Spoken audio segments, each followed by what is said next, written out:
देखिए आज की क्लास में एक नया चैप्टर शुरू कर रहे हैं, reconciliation between cost book and financial book. जिस तरीके से आपने 11th क्लास में अकाउंट्स के अंदर एक चैप्टर पढ़ा था बीआरएस, बैंक रिकंसिलिएशन स्टेटमेंट, उसमें दो बुक्स होती थी, कैश बुक और पास बुक। तो कुछ ऐसे पॉइंट्स होते थे जो कैश में रिकॉर्ड हो गए, किसमें रिकॉर्ड नहीं हुए थे, पास बुक में। कुछ ऐसे पॉइंट भी थे जो पास बुक में रिकॉर्ड हुए, कैश बुक में रिकॉर्ड नहीं हुए। कुछ ऐसे भी पॉइंट्स होते थे कि दोनों बुक्स में होते थे, लेकिन अमाउंट में कोई ना कोई डिफरेंस आ जाता था, जिसकी वजह से कैश बुक का बैलेंस पास बुक के बैलेंस से मैच नहीं कर पाता। ठीक उसी तरीके से हमारे यहाँ पर जो अकाउंटिंग बुक्स है, जिसमें पहली बुक का नाम आपका फाइनेंशियल बुक और दूसरा आपके पास है कॉस्ट बुक्स। फाइनेंशियल बुक बनाने का जो काम है वो किसको दिया, चार्टर्ड अकाउंटेंट को। और कॉस्ट बुक बनाने का काम किसको दिया गया, कॉस्ट अकाउंटेंट को। जब फाइनेंशियल बुक चार्टर्ड अकाउंटेंट बनाते हैं तो किसी भी बुक्स को प्रिपेयर करते हैं, कोई ना कोई रूल्स आपको फॉलो करने पड़ते हैं। तो चार्टर्ड अकाउंटेंट जिन रूल्स का यूज करके फाइनेंशियल बुक बनाते हैं वो रूल्स कौन डिसाइड करता है। तो पहला पॉइंट है कि चार्टर्ड अकाउंटेंट कौन से इंस्टीट्यूट का मेंबर है, institute of chartered accountant of India. और उसी तरीके से कॉस्ट अकाउंटेंट जिसको कहते हैं CMA, cost and management accountant, वो कौन से इंस्टीट्यूट के रूल्स फॉलो करेंगे। क्या आपको लगता है दोनों इंस्टीट्यूट के रूल्स सेम होंगे, सेम हो भी सकता है, नहीं हो सकता। तो कुछ चीजों में सेम होते हैं, कुछ चीजों में डिफरेंट होते हैं। तो सबसे पहले चार्टर्ड अकाउंटेंट से पूछा कि फाइनेंशियल बुक बनाते हैं जो आप आईसीएआई के रूल फॉलो करते हैं, उसमें आपका रोल क्या, काम क्या, क्या काम करना होता है आपको। तो चार्टर्ड अकाउंटेंट कहते हैं हमें बेसिकली तीन चीजें बनानी होती है। एक हम बनाते हैं इनकम स्टेटमेंट, दूसरा बनाते हैं बैलेंस शीट और तीसरा बनाते हैं कैश फ्लो स्टेटमेंट। जबकि कॉस्ट अकाउंटेंट से पूछा जाए कि आपको क्या काम दिया जाता है किसी कंपनी में, वो कहते हैं हमें कहां तक केवल काम करना पड़ता है, इनकम स्टेटमेंट बनाने तक का काम हमें करना पड़ता है, ना हमें बैलेंस शीट बनानी है और ना ही हमें कैश फ्लो स्टेटमेंट बनाना है। इसका काम किसका काम हो गया, कॉस्ट अकाउंटेंट का, क्योंकि उन्हें काम केवल काम करना है इनकम स्टेटमेंट बनाने तक। जबकि फाइनेंशियल बुक के अंदर चार्टर्ड अकाउंटेंट का रोल थोड़ा सा बड़ा हो गया, क्योंकि उन्हें इनकम स्टेटमेंट के साथ साथ क्या बनाना होगा, बैलेंस शीट और कैश फ्लो स्टेटमेंट। इसका मतलब कौन से अकाउंटेंट के जो डॉक्यूमेंट्स है वो पब्लिक के पास जाएंगे, चार्टर्ड के, ताकि वो डिसीजन मेकिंग कर सके कि किस कंपनी में हमें पैसा लगाना है, किस कंपनी में पैसा नहीं लगाना। तो मेरा क्वेश्चन आज आपसे बन रहा है कि जब कॉस्ट अकाउंटेंट ने इनकम स्टेटमेंट बना लिया तो फिर चार्टर्ड अकाउंटेंट को हम क्यों करते हैं, हम उनसे इनकम स्टेटमेंट क्यों बना रहे हैं। हाँ जी, तो इन्होंने जवाब दिया स्टूडेंट ने, जैसे चार्टर्ड अकाउंटेंट जो इन्फॉर्मेशन इनकम स्टेटमेंट में लिखते हैं वो इन्फॉर्मेशन कौन सी होती है, जो वैल्यूज हमें लिखनी है, जो इन्फॉर्मेशन लिखनी है, वो सारी की सारी इन्फॉर्मेशन कौन सी होती है, एक्चुअल। जबकि कॉस्ट अकाउंटेंट जो वैल्यूज लिखते हैं, इन्फॉर्मेशन रिकॉर्ड होते हैं, तो कौन से बेसिस पे होती है, एस्टिमेटेड। ऐसा क्यों, ऐसा क्यों, क्योंकि चार्टर्ड अकाउंटेंट अपने जो अकाउंट प्रिपेयर करते हैं वो ईयर एंड में करते हैं, और ईयर एंड तक आपको सारी इन्फॉर्मेशन एक्चुअल में रिसीव हो चुकी होगी। कॉस्ट अकाउंटेंट ईयर एंड में बनाते हैं तो उनके पास इन्फॉर्मेशन कौन सी होगी, एक्चुअल होगी। बट नॉर्मली हम कॉस्ट अकाउंटेंट से इनकम स्टेटमेंट कब बना लेते हैं, साल के शुरू में बना लेते हैं कि साल के आखिर तक हमारी कॉस्ट कितनी आएगी, हमारी सेल वैल्यू कितनी होगी, हम कितना प्रॉफिट कमा लेंगे, पास कर लें। तो इसका मतलब है कॉस्ट अकाउंटेंट से इनकम स्टेटमेंट जनरली हम कब बना लेते हैं, बिगिनिंग, और चार्टर्ड से कब बनाते हैं, एंड। तो यदि किसी से एंड में काम करवाएंगे तो वहां पर इन्फॉर्मेशन प्लस कहां तक आई होगी, एक्चुअल तक की। और किसी से बिगिनिंग में काम करवाएगा तो इन्फॉर्मेशन कौन सी होगी, एस्टिमेटेड होगी। इसका मतलब है कि इन दोनों प्रॉफिट में कुछ ना कुछ डिफरेंस आ सकता है, एक एक्चुअल बेसिस पे प्रॉफिट निकलेगा, दूसरा एस्टिमेटेड। तो हो सकता है जो खर्चे कॉस्ट अकाउंटेंट ने सोचे हो एक्चुअल में उनसे खर्चा क्या होगा ज्यादा, या हो सकता है एक्चुअल में खर्चा से क्या कम। जो सेल वैल्यू कॉस्ट अकाउंटेंट ने सोची हुई थी कि पूरे साल में इतने रुपए की सेल वैल्यू होगी, हो सकता है उससे ज्यादा रुपए की सेल वैल्यू से कम हो जाए। तो उसका कहीं ना कहीं कॉस्ट और सेल वैल्यू में डिफरेंस आने की वजह से दोनों के बीच में जो प्रॉफिट होगा वो भी डिफरेंस आ सकता है ना। तो मैनेजमेंट जानना चाहिए कंपनी को, है ना, कंपनी कितनी है, एक, जैसे अकाउंट कितनी बार बन गए, दो बार, एक बार चार्टर्ड अकाउंटेंट के द्वारा एक्चुअल बेसिस पे और दूसरी बार कॉस्ट अकाउंटेंट के द्वारा एस्टिमेटेड बेसिस पे। इसमें दोनों अकाउंटेंट के बीच में कोई ना कोई मतभेद हो जाता है वैल्यूज को लेकर, जिसकी वजह से प्रॉफिट में डिफरेंस आ जाता है। तो मैनेजमेंट कहते हैं हम चाहते हैं कि हमें वो वजह पता चल जाए किस वजह से प्रॉफिट में डिफरेंस आ रहा है। तो जिस वजह से प्रॉफिट में डिफरेंस आ रहा है, यदि उस वजह को सिस्टमैटिक तरीके से मैनेजमेंट के सामने पेश किया जाए, पेश करने का मतलब है प्रेजेंट किया जाए, तो सिस्टमैटिक फॉर्म को फॉर्मेट को नाम दिया reconciliation between cost book and financial book. समझ गए, रिकंसिलिएशन क्या है, एक ऐसी स्टेटमेंट, ऐसा फॉर्मेट जो मैनेजमेंट के सामने रखा जाएगा ये बताने के लिए कि कॉस्ट बुक का प्रॉफिट फाइनेंशियल बुक के प्रॉफिट से क्यों मैच नहीं करता, क्या क्या वजह है जिसकी वजह से प्रॉफिट में डिफरेंस आए, ताकि नेक्स्ट टाइम मैनेजमेंट को प्लानिंग करे उस प्लानिंग में कम से कम डिफरेंस आए। हमारी जब एग्जाम देके आते हैं बहुत खुश हो जाते हैं, आपके पास 100 नंबर का अटेम्प्ट हो गया, पेरेंट्स ने पूछा बेटा 100 नंबर में कितने नंबर आएंगे, आपने कहा 80 प्लस आएंगे, रिजल्ट आया वहां पे 45 आ गए आपके, ऐसा क्यों। इंस्टीट्यूट को आपसे कोई झगड़ा लगा आपसे कि आपके 80 नंबर की जगह आपको 45 नंबर दिए गए, क्यों, बता सकते हो ऐसा क्यों होगा। देखिए बहुत सारी चीजें ऐसी होती है, स्टूडेंट क्या करता है किसी क्वेश्चन को जब टिक करता है, सोचता है मैंने टिक कर दिया क्वेश्चन पेपर में, इसका मतलब मेरा पेपर अटेम्प्ट हो गया। क्योंकि पेरेंट्स तो यकीन कैसे करते हैं कि बच्चे ने पूरा पेपर क्लियर किया, वो कहते हैं जितने क्वेश्चन करते थे हर क्वेश्चन पे बच्चे ने टिक लगा के, इसका बच्चे एग्जाम में क्वेश्चन करके आए। ऐसा बच्चे ने क्यों किया, अपने मां बाप के साथ धोखा क्यों किया, ताकि 1.5-2 महीने तक रिजल्ट आता है, जिंदगी सुकून से चलती है। नहीं तो पेरेंट्स क्या होंगे पीछे पड़ते, बहुत सारे पेरेंट्स ऐसे होते हैं पेपर नहीं किया, पास नहीं होगा, तुम्हारा नाम आगे में खराब कर दिया रिजल्ट आने में, वो कहते जब तक रिजल्ट आएगा तब तक देखेंगे, पहले 2 महीने जिंदगी सुकून चलते रहना चाहिए ना, बस समझो। तो बच्चे ने बाद में पढ़ के धीरे धीरे माहौल बनाऊंगा, आपको मुझे लगता है पास होना मुश्किल है, थोड़ी तरीके की बातें करूंगा तो दिमाग में सेट हो जाएगा, जो अपने बारे में ही कहे। अचानक यदि किसी को कहते हैं पास नहीं होंगे एकदम से, जो करेगा ना माहौल क्रिएट करना पड़ता है कि पापा उसके चांस बहुत मुश्किल पास होंगे, उसके भी जितने याद होते सब नाम ले देंगे, अगर पेपर का फायदा पता नहीं इसने कैसे कर दिया, तो कुछ सीन क्रिएट करना पड़ेगा आपको, समझ में बात ये चीज। तो आप नोट कर सकते हैं सारी चीजें। तो इंस्टीट्यूट अब जो पेरेंट्स को कहते हैं हमें तो डिफरेंस पता क्यों आया, 80 नंबर आपने बताए थे, 45 आ रहे, कहीं ना आपके 35 मार्क्स कम हो गए, इसकी वजह क्या, उन्होंने पेपर की आंसर शीट मंगा लेते हैं फोटोकॉपी, वहां से पता लगेगा क्यों डिफरेंस है। पता चला 20 नंबर 25 नंबर का पेपर था, वो तो बच्चे ने अटेम्प्ट किया नहीं था, बस टिक लगा दिया क्वेश्चन पेपर में, तो खाली टिक लगा के क्वेश्चन पेपर आंसर शीट पे लिखोगे नहीं तो क्या इंस्टीट्यूट मार्क्स देगा, नहीं देगा। तो पहली गलती क्या बच्चे के कम नंबर आएंगे, उसने पेपर अटेम्प्ट तो नहीं किया, तो बाकी 10 नंबर हमारे 25 का तो ये सब हो गया। बाकी 10 नंबर में हमने देखा कि जो पॉइंट्स लिखे आए थे क्वेश्चन के आंसर में वो रेलेवेंट पॉइंट लिखा, जो मन में आ रही थी कहानी दिक्कत लगा रहा था बच्चों, ऐसा भी होता आपने देखा होगा। पहले क्वेश्चन का टाइम आपका एग्जाम में कम बचता है और मार्क्स आपके ज्यादा होते हैं, पेपर आपको अटेम्प्ट करना होता है, तो कई बार पूरा क्वेश्चन ध्यान से पढ़ते भी नहीं है, बस आपने पढ़ा हाँ ये तो मैंने सुना था सभी क्लास में बोला था, उसके बाद रिकंसिल कर देते, पता चला वो तो आंसर ही नहीं था, जिससे आपके मार्क्स क्या हो गए। ठीक उसी तरीके से मैनेजमेंट के सामने हमें सारी की सारी डिटेल इन्फॉर्मेशन प्रेजेंट करनी पड़ेगी किस वजह से कॉस्ट बुक और फाइनेंशियल बुक के प्रॉफिट में डिफरेंस आए। असल में तो कॉस्ट अकाउंटेंट कौन से इंस्टीट्यूट को फॉलो करते हैं, आईसीएमए, ठीक है, institute of cost and management accounting of India, क्योंकि मेंबर किसके इसी इंस्टीट्यूट के, तो जिस इंस्टीट्यूट का मेंबर होंगे रूल्स भी आपको सीखे फॉलो करने पड़ेंगे। चार्टर्ड अकाउंटेंट मेंबर किसके, आईसीआई के, तो उनको रूल्स से फॉलो करना पड़ेंगे आईसीआई के। अब चार्टर्ड अकाउंटेंट को आपको 3 चीजें बनानी है और ये सारी की सारी चीजें कौन से बेसिस पे होगी, एक्चुअल पे। कॉस्ट अकाउंटिंग कौन बनाएगा? ये आपको बनानी है इनकम स्टेटमेंट, और ये इनकम स्टेटमेंट आप ईआई में बना रहे, रिकवर वाले डिग्री में, मिडिल में, कभी भी बना सकते हैं जब हमें जरूरत होगी। तो यदि एक्चुअल इन्फॉर्मेशन कॉस्ट अकाउंटिंग के पास नहीं है और उसे इनकम स्टेटमेंट बनाने का काम दिया है, तो उस केस हो सकता है जितनी इन्फॉर्मेशन एक्चुअल के पास उस दिन तक ही रख लेंगे। और मान लो मुझे सपोज करते हैं 1 साल की इनकम स्टेटमेंट बनानी है, ध्यान से सुनना, 1 जनवरी से लेके 31 दिसंबर तक की इनकम स्टेटमेंट बनानी है मुझे कॉस्ट अकाउंटेंट से। अब पॉइंट आता है कि मैं कौन से दिन बनाना चाहता हूँ। यदि मान लीजिए मैं 1 जुलाई को बनाना चाहता हूँ, कौन से देखो 1 जुलाई को, तो 1 जनवरी से 1 जुलाई तक की डेट जो इन्फॉर्मेशन होगी वो कॉस्ट अकाउंटिंग के पास कौन सी होगी? एक्चुअल। और 1 जुलाई से 31 दिसंबर तक की जो इन्फॉर्मेशन होगी वो कौन सी होगी? एस्टिमेटेड। और हमें इनकम स्टेटमेंट जो बनानी है वो 1 साल की बनानी है, तो उसमें कुछ इन्फॉर्मेशन एक्चुअल होगी, कुछ इन्फॉर्मेशन एस्टिमेटेड होगी। तो जब मैं एक्चुअल इन्फॉर्मेशन और एस्टिमेटेड इन्फॉर्मेशन को प्लस करूंगा तो आपका आंसर भी कौन सा बन जाएगा? एस्टिमेटेड माना जाएगा। ठीक उसी तरीके से जैसे मैंने जगह है और उसके अंदर 7 वाटर रखा आपने, 3 वाटर 2 लीटर, और उसके अंदर थोड़ा सा क्या डाल दें? टॉक्सिक डाल दें, थोड़ी थोड़ी ड्रॉप्स डाल दी, ठीक है। तो अब यदि इसमें से पानी किसी बंदे को दिया जाए, क्या लगता है प्लेन वाटर होगा टॉक्सिक या दोनों चीजें? दोनों चीजें। तो मैं आपको समझाने की कोशिश कर रहा हूं, यदि किसी एक्चुअल वैल्यू में एस्टिमेटेड वैल्यू प्लस कर दिया जाए तो टोटल वैल्यू निकल के आती है, वो भी कौन सी मानी जाती है? एस्टिमेटेड मानी जाती है। ठीक उसी तरीके से जैसे पानी में हमने थोड़ा सा जहर डाल दिया तो सारा पानी कौन सा हो गया? जहरीला। जबकि ड्रॉप्स हमने डाल दिया 3-4 ml, ड्रॉप्स हमने कितने डाल दिए? 3-4 ml, और यहाँ पर हमने पानी जो दिया तो ज्यादा दिया था, तो उससे कोई फर्क नहीं पड़ता। हो सकता है 10 महीने की इन्फॉर्मेशन एक्चुअल होती, 2 महीने की एस्टिमेटेड होती, तो भी आपका टोटल आंसर क्या माना जाता? एस्टिमेटेड माना जाता। जब तक सारी की सारी इन्फॉर्मेशन एक्चुअल नहीं होगी तब तक आपका आंसर क्या माना जाएगा? एस्टिमेटेड माना जाएगा। तो आप नोट कर लीजिएगा।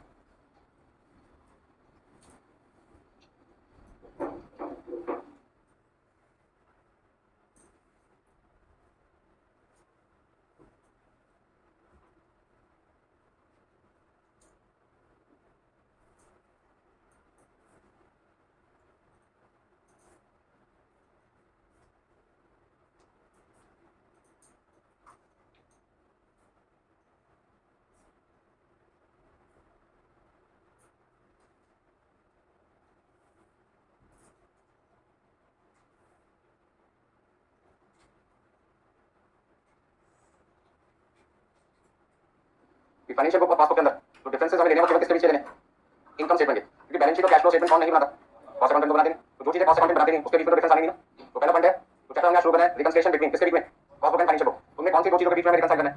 इनकम स्टेटमेंट जो एक चार्टर्ड अकाउंटेंट ने बनाई होगी और दूसरी कॉस्ट अकाउंटेंट। दोनों इनकम स्टेटमेंट बनाने का जो काम है वो अलग अलग बंदे से करवाया जा रहा है, अलग अलग नियम के हिसाब से, जिसकी वजह से दोनों प्रॉफिट में डिफरेंस आ सकता है। अब क्वेश्चन ये बनता है कि हम दो इनकम स्टेटमेंट क्यों बनाना चाहते हैं?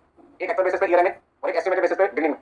बोलो क्यों हम बिगिनिंग में कॉस्ट अकाउंटेंट से एस्टिमेशन क्यों करवा रहे हैं? एक क्वेश्चन तो मेरा ये हो गया। दूसरा पॉइंट, क्या दोनों आंसर चार्टर्ड से भी पूछ सकते हैं? तो चार्टर्ड अकाउंटेंट ईयर में एक्चुअल बेसिस पे बना सकते हैं, तो क्या वो पर्सन एस्टिमेटेड बेसिस पे बना सकते हैं? बोलो भाई।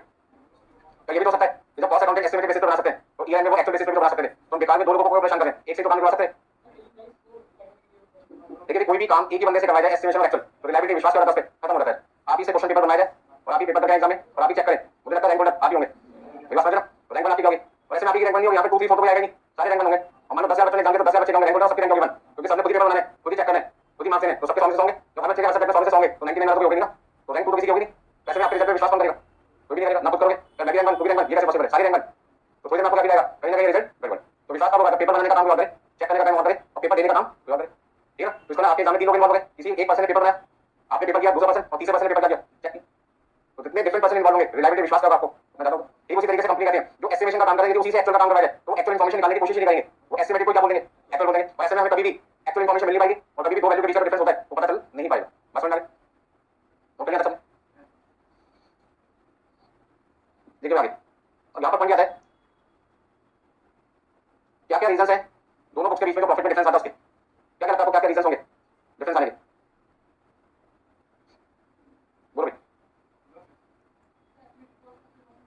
हाँ डिफरेंस किसके बीच में? Difference between profit as per cost book and profit as per financial. यदि मैं आपसे पूछूं दोनों बुक के प्रॉफिट के बीच में डिफरेंस आने की क्या क्या वजह, तो सबसे पहले मुझे रीजंस को पता लगाने के लिए ये देखना पड़ेगा कि क्या फॉर्मेट चार्टर्ड अकाउंटेंट यूज करते हैं और क्या फॉर्मेट इनकम स्टेटमेंट बनाने के लिए कॉस्ट अकाउंटेंट यूज करते हैं। तो सबसे पहले मैं गया चार्टर्ड अकाउंटेंट के पास, मैंने कहा आप जो इनकम स्टेटमेंट बनाते हैं क्या आप मुझे उसका फॉर्मेट बता सकते हो कैसे बनाते हैं, ताकि मुझे समझना आसान हो जाए कि किस जगह मेरा प्रॉफिट आपसे मैच नहीं करता। तो चार्टर्ड अकाउंटेंट में कोई दिक्कत नहीं है। सबसे पहले यदि मैं इनकम स्टेटमेंट बनाऊंगा तो मैं क्या लिखूंगा? Next day. इसमें से हम क्या माइनस कर देंगे? Cost of goods sold. तो हमारे पास कौन सा प्रॉफिट आ जाएगा? अभी लिखते हैं। इसमें से क्या माइनस करना है? Office expenses. क्या माइनस करना है? तो कौन सा प्रॉफिट आ जाएगा? Operating profit. इसमें से क्या माइनस करना है? Non operating expenses. NOE का फुल फॉर्म क्या? Non operating expenses. और इसमें क्या ऐड करना है? नॉन ऑपरेटिंग इनकम, जिसको भी काफी डिटेल में मैं समझाऊंगा कि कौन से एक्सपेंसेस नॉन ऑपरेटिंग होते हैं कौन से नहीं होते। तो कोई भी ऐसा खर्चा जो एक बिजनेस इनकम कर रहा है और उसका पैसा हम कस्टमर से चार्ज कर सकते हैं, खर्चा करूं उसके पैसे कस्टमर से ले लूं, तो उसे कहते हैं ऑपरेटिंग कॉस्ट। क्या कहते हैं? Operating cost. जैसे इस रूम का रेंट में दे रहा हूं किसके लिए? आपको बनाने के लिए। तो फीस में आपसे लूंगा तो फीस में इस रूम का रेंट भी क्या होगा, शामिल होगा। ये प्रोजेक्टर चल रहा है, लैपटॉप यूज हो रहा है, ये पेन में यूज कर रहा हूँ, इनका तो डेप्रिसिएशन लगा होगा, ये लग रहा है वो किसके लिए यूज हो रहा है, आपको बनाने के लिए, तो उसका बजट मैं किससे चार्ज करूंगा, आपसे चार्ज करूंगा। स्टाफ को सैलरी दे रहा हूँ, जो आपको सर्विस दे रहे हैं, आपको टाइम पे इन्फॉर्मेशन प्रोवाइड करें, आज की क्लास कितने बजे, ये नोट प्रोवाइड करें, बुक प्रोवाइड करें, तो वो तो सैलरी में पे कर रहा हूँ, उसका खर्चा किससे लूंगा, आपसे लूंगा। ये सारे खर्चे कौन से हो गए, ऑपरेटिंग कॉस्ट, क्योंकि खर्चा मैं बिजनेस को चलाने के लिए कस्टमर के ऊपर कर रहा हूँ। अब पॉइंट आता है कि कुछ ऐसे खर्चे भी होते हैं जिसके पैसे मैं कस्टमर से मांगू तो कस्टमर मुझे पे नहीं करेगा, बट वो खर्चे मेरी जेब से हो रहे हैं। फॉर एग्जांपल मैंने एक लोन ले लिया, उस लोन पे मुझे इंटरेस्ट पे करना पड़ रहा है, समझो, मैंने एक लोन लिया उसमें मुझे इंटरेस्ट पे करना पड़ रहा है। सपोज करते हैं प्रोजेक्टर खरीदने के लिए मेरे पास पैसे नहीं थे, प्रोजेक्टर 50,000 का फॉर एग्जांपल, 50,000 का मैंने लोन लिया और उसके साल में 10% मुझे ब्याज देना पड़ता है 5,000 रुपए। तो पहला पॉइंट है कि मैं आपसे प्रोजेक्टर का खर्चा कितना चार्ज करूं, 50,000 रुपए या 55,000 रुपए इंटरेस्ट देना, वो भी 50,000, क्योंकि आप कह रहे हो कि सर आपको किसने कहा था कि उधार लेके प्रोजेक्टर खरीदो, कैश में खरीदते, तो जो आप ब्याज दे रहे हो उसका हमारे से कोई टेंशन नहीं। फिर 5,000 रुपए मेरी जेब से जा रहे हैं, उसके पैसे में किससे चार्ज नहीं कर पा रहा, कस्टमर से चार्ज नहीं कर पा रहा, तो ऐसे खर्चे कौन से हो गए, नॉन ऑपरेटिंग एक्सपेंस हो गए। कोई भी ऐसा खर्चा जिसके पैसे में कस्टमर से चार्ज ना कर सकूं। दूसरा, मैंने बुक्स बनवाई आपको देने के लिए, मैंने बुक्स बनवाई आपको देने के लिए, एक बुक बनाने पे 500 रुपए की लागत आती है, मेरे पास आती है, ठीक है, 50 बच्चे क्लास में, 50 बच्चों को मैंने बुक दी, 50 बच्चों के पैसे ले लिए, ये मेरी हुई ऑपरेटिंग कॉस्ट, ध्यान से समझना। दो बुक ऐसी थी जिसमें चाय गिर गई मेरे हाथ से, चाय भी नीचे बुक रखी थी, मैंने ध्यान नहीं दिया और मेरे हाथ से कब क्या हो गया, छोड़ दिया, चाय उस पे गिर गई। अब जब चाय बुक पे गिर जाएगी तो पेजेस होंगे, तो एब्जॉर्ब करेंगे किसको, ठीक हो, और यदि वो बुक मैं आपको प्रोवाइड करूं जिस बुक में चाय भी रखी है, तो क्या वो बुक आप ले लेंगे मुझसे, नहीं लेंगे ना, तो अब वो बुक मेरी तो बेकार होगी ना, कौन सा लॉस है, एबनॉर्मल लॉस है। क्या उस बुक के पैसे मैं आपसे ले सकता हूं, ये बेटा आपको पढ़ाते टाइम गलत गलत मैंने थोड़ी सी चाय भी दे दूं, और चाय भी मैंने थोड़ी सी चाय की भी डाली बुक को, और वो बुक मैं आपको दे दूं, आपको दे दूं तो आप बुक ले लोगे मुझसे, नहीं लोगे। इसका वो बुक 500 रुपए मेरे लिए बेकार हो गया, एबनॉर्मल लॉस हो गया, उसके पैसे मैं आपसे चार्ज नहीं कर सकता। ऐसे खर्चे किसमें शामिल हो गए, नॉन ऑपरेटिंग एक्सपेंस। तो सिंपल सी बात है, खर्चे दो तरीके के हो गए, जिसके पैसे कस्टमर से लिए जा सकते हैं ऑपरेटिंग कॉस्ट है, और जिसके पैसे कस्टमर से ना लिए जाए वो नॉन ऑपरेटिंग है। तो अभी इन चीजों को काफी डिटेल में समझेंगे। यहाँ जो आपका प्रॉफिट है उसका नाम होगा नेट प्रॉफिट बिफोर टैक्स, और इसमें से क्या माइनस करना है, टैक्स माइनस करना है, जिसको हम कहते हैं प्रोविजन फॉर टैक्स। तो आपके पास आ जाएगा नेट प्रॉफिट आफ्टर टैक्स। तो दिक्कत इसमें किसी को, तो चार्टर्ड अकाउंटेंट से हमने पूछा जो प्रॉफिट आप ईयर एंड में कैलकुलेट करके दोगे मैनेजमेंट को, उसका फॉर्मूला बता सकते हो, बता सकते हैं, इसमें समझने की बात है, बता दी उन्होंने। अब हमने बात की किससे, कॉस्ट अकाउंटेंट से, मतलब cost and management accountant CMA से, कि आप जो इनकम स्टेटमेंट बनाते हो उसका फॉर्मेट क्या यूज करते हो, ठीक है। तो सबसे पहले उन्होंने कहा हम पहला खर्चा लिखते हैं रॉ मटेरियल कंज्यूम के नाम से, फिर क्या लिखते हैं लेबर कॉस्ट, ठीक है, इन दोनों का जो सम हुआ हम उसको क्या नाम देते हैं प्राइम कॉस्ट। फिर हम लिखते हैं फैक्ट्री एक्सपेंसेस, तो हमारे पास जो कॉस्ट आती है उसका नाम होगा factory cost plus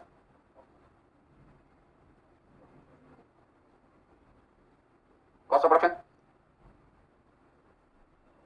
finish goods और माइनस क्लोजिंग स्टॉक और फिनिश गुड्स, तो आपके पास आता है cost of goods sold plus selling and distribution expenses, मैंने लिख दिया सेलिंग एक्सपेंस, तो हमारे पास क्या आएगा टोटल कॉस्ट प्लस प्रॉफिट, तो हमारे पास क्या आएगा सेल्स वैल्यू।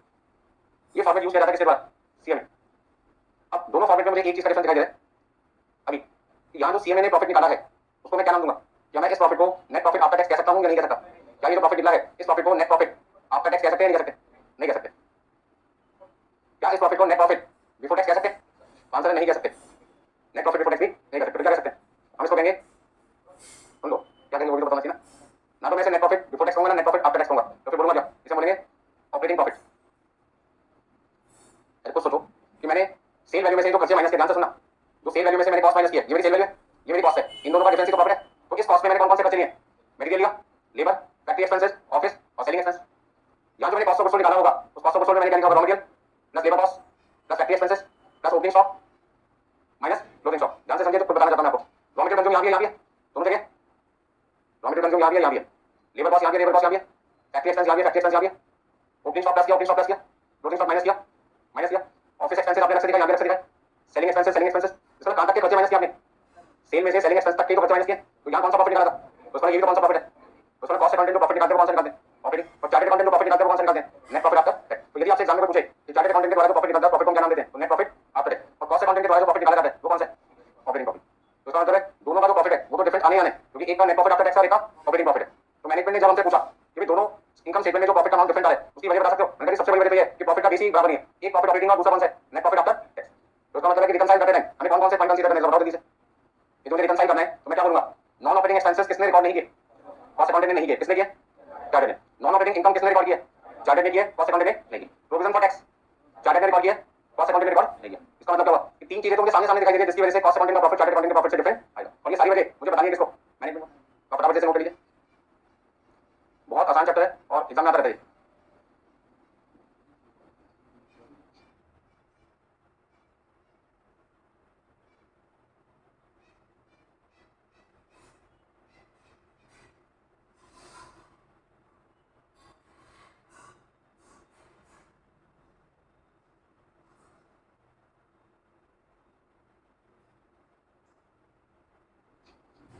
सारी चीजों को ध्यान से समझिए। चार्टेड अकाउंटेंट वो सारी चीजें तो लिखते हैं जो कॉस्ट अकाउंटेंट लिखते हैं। मटेरियल भी लिखा, लेबर कॉस्ट भी लिखी, फैक्ट्री एक्सपेंस भी लिखा, ओपनिंग स्टॉक भी लिखा, क्लोजिंग भी लिखा, ऑफिस एक्सपेंस भी लिखा, सेलिंग। इसका मतलब जो चीजें कॉस्ट अकाउंटेंट लिखते हैं वो सारी चीजें तो चार्टेड भी लिखते हैं, लेकिन जो चीजें चार्टेड अकाउंटेंट लिख रहे हैं वो सारी चीजें किसने लिखी? Cost accountant. ऐसा क्यों? क्योंकि कॉस्ट अकाउंटेंट से जो प्रॉफिट निकलवाया जाता है वो बिजनेस एक्टिविटी का निकलवाया जाता है। कॉस्ट अकाउंटेंट से जो प्रॉफिट कंप्यूट करवाया जाता है वो किसका निकलवाया जाता है? बिजनेस एक्टिविटी का। और चार्टेड अकाउंटेंट से जो प्रॉफिट निकलवाया जाता है वो बिजनेस का नहीं निकलवाया जाता, ऑर्गेनाइजेशन का निकलवाया जाता है। कंपनी का नाम है एक्स लिमिटेड और बिजनेस हम कर रहे हैं रिमोट कंट्रोल बनाने का। दो अलग बात होगी। एक्स लिमिटेड एक कंपनी है जो रिमोट कंट्रोल बनाने का काम करते हैं, मार्केट में बेचते हैं। तो रिमोट कंट्रोल बनाकर बेचने पर कितना प्रॉफिट होगा, खाली यहाँ तक का मुझे आंसर चाहिए। उसे हम कहते हैं ऑपरेटिंग प्रॉफिट, जो काम हमने किसको दिया? कॉस्ट अकाउंटेंट को। यदि एक्स लिमिटेड का नेट प्रॉफिट आफ्टर टैक्स कितना है तो उसका काम हम कॉस्ट अकाउंटिंग के लिए किसको देते हैं? चार्टेड को। तो चार्टेड अकाउंटेंट का रोल क्या होगा? जानोगे उनको काम करना है, कंपनी की टोटल इनकम कितनी है, टोटल एक्सपेंस कितने हैं, वो सारी चीजें जाननी पड़ेगी। और कॉस्ट अकाउंटिंग का काम थोड़ा सा क्या होगा? कम, उन्हें सारी बातें नहीं जाननी। यदि ये प्रोडक्ट बनाने का काम हमारी कंपनी करती है तो इस प्रोडक्ट से संबंधित जितने भी खर्चे हैं वो निकालने, इसकी सेल वैल्यू कितनी है वो निकालनी है, और सेल में से कॉस्ट को क्या करना है? माइनस करना है। आपके पास क्या आएगा? प्रॉफिट आ जाएगा। बस समझ में आ गया? तो यदि मैं आपसे पूछूं कि दोनों इनकम स्टेटमेंट में प्रॉफिट में जो डिफरेंस आ रहा है उसकी क्या क्या वजह दिखाई दी आपको? जल्दी बताओ, पहली वजह क्या दिखाई दी आपको? Point number 1, point number 2, point number 3, ये सारे पॉइंट आपको इसलिए निकालूं क्योंकि जब थ्योरी का क्वेश्चन आपसे एग्जाम में पूछेंगे क्या क्या वजह है प्रॉफिट एज पर पासबुक और profit as per financial book में, तो आप ये 5 आंसर लिखेंगे तो मैं आपके सामने लिखूंगा। तो थ्योरी यदि रखते रहोगे तो बड़ी मुश्किल एग्जाम में याद रखना। समझ लोगे? तो रखने की आपको जरूरत नहीं पड़ेगी। तो बताओ क्या कहते हो? पहली वजह क्या थी? नॉन ऑपरेटिंग एक्सपेंसेस, दूसरा नॉन ऑपरेटिंग इनकम, तीसरा प्रोविजन फॉर टैक्स। एक जगह मैंने लिखा कॉस्ट बुक और दूसरी जगह मैंने लिखा फाइनेंशियल बुक। ये तीनों चीजें किसकी बुक में रिकॉर्ड नहीं होती? कॉस्ट बुक में रिकॉर्ड नहीं होती क्योंकि कॉस्ट अकाउंटेंट को इन तीनों चीजों की कोई रिक्वायरमेंट नहीं है। तो जिन चीजों की आपको रिक्वायरमेंट नहीं होती आप उन चीजों को रिकॉर्ड नहीं करते। बट फाइनेंशियल बुक में चार्टेड अकाउंटेंट को ये सारी चीजें रिकॉर्ड करनी पड़ती है क्योंकि उनको प्रॉफिट प्रोडक्ट का नहीं बताना, उनको प्रॉफिट प्रोडक्ट का नहीं बताना, किसका बताना है? ऑर्गेनाइजेशन का। तो जब आपको प्रॉफिट ऑर्गेनाइजेशन का बताना है तो काम भी कहां करोगे? ऑर्गेनाइजेशन के सारे खर्चे सारे इनकम रिकॉर्ड करोगे। अच्छा नेक्स्ट पॉइंट आपके पास मैंने यहाँ पे 5 रीजन लिखे हैं जिसकी वजह से कॉस्ट बुक का प्रॉफिट फाइनेंशियल बुक के प्रॉफिट से डिफरेंट आता है। तो 3 वजह तो आपको आसानी से समझ में आ गई। यहाँ पर ये 3 चीजें ऐसी थी तो चार्टेड अकाउंटेंट ने प्रॉफिट निकालते हैं इनकम स्टेटमेंट में लिखा था और कॉस्ट अकाउंटेंट ने नहीं लिखा था। तो दो और कौन सी वजह है जिसकी वजह से प्रॉफिट में डिफरेंस आता है ज्यादातर आमतौर पर? बताओ, सोच के बता जल्दी। कौन सी ऐसी और दो वजह है आमतौर पर जिसकी वजह से प्रॉफिट में डिफरेंस आता है कॉस्ट बुक में और फाइनेंशियल बुक में? ये बताओगे? कह दो ना। चलो तो नेक्स्ट पॉइंट आपको मैं बताता हूँ, स्टॉक वैल्यूएशन। नाम सुना होगा आपने, स्टॉक वैल्यूएशन। चार्टेड अकाउंटेंट जब अपने क्लोजिंग स्टॉक की वैल्यू करते हैं तो उन्हें कॉस्ट प्राइस, मार्केट प्राइस या मार्केट वैल्यू कर सकते हैं या which ever is lower. Chartered accountant अपने स्टॉक की वैल्यू कॉस्ट प्राइस भी कर सकते हैं, मार्केट प्राइस भी कर सकते हैं, और यदि वो अकाउंटिंग स्टैंडर्ड को फॉलो करते हैं, एएस 2 फॉलो करते हैं तो किस पे करते हैं? Which ever is lower.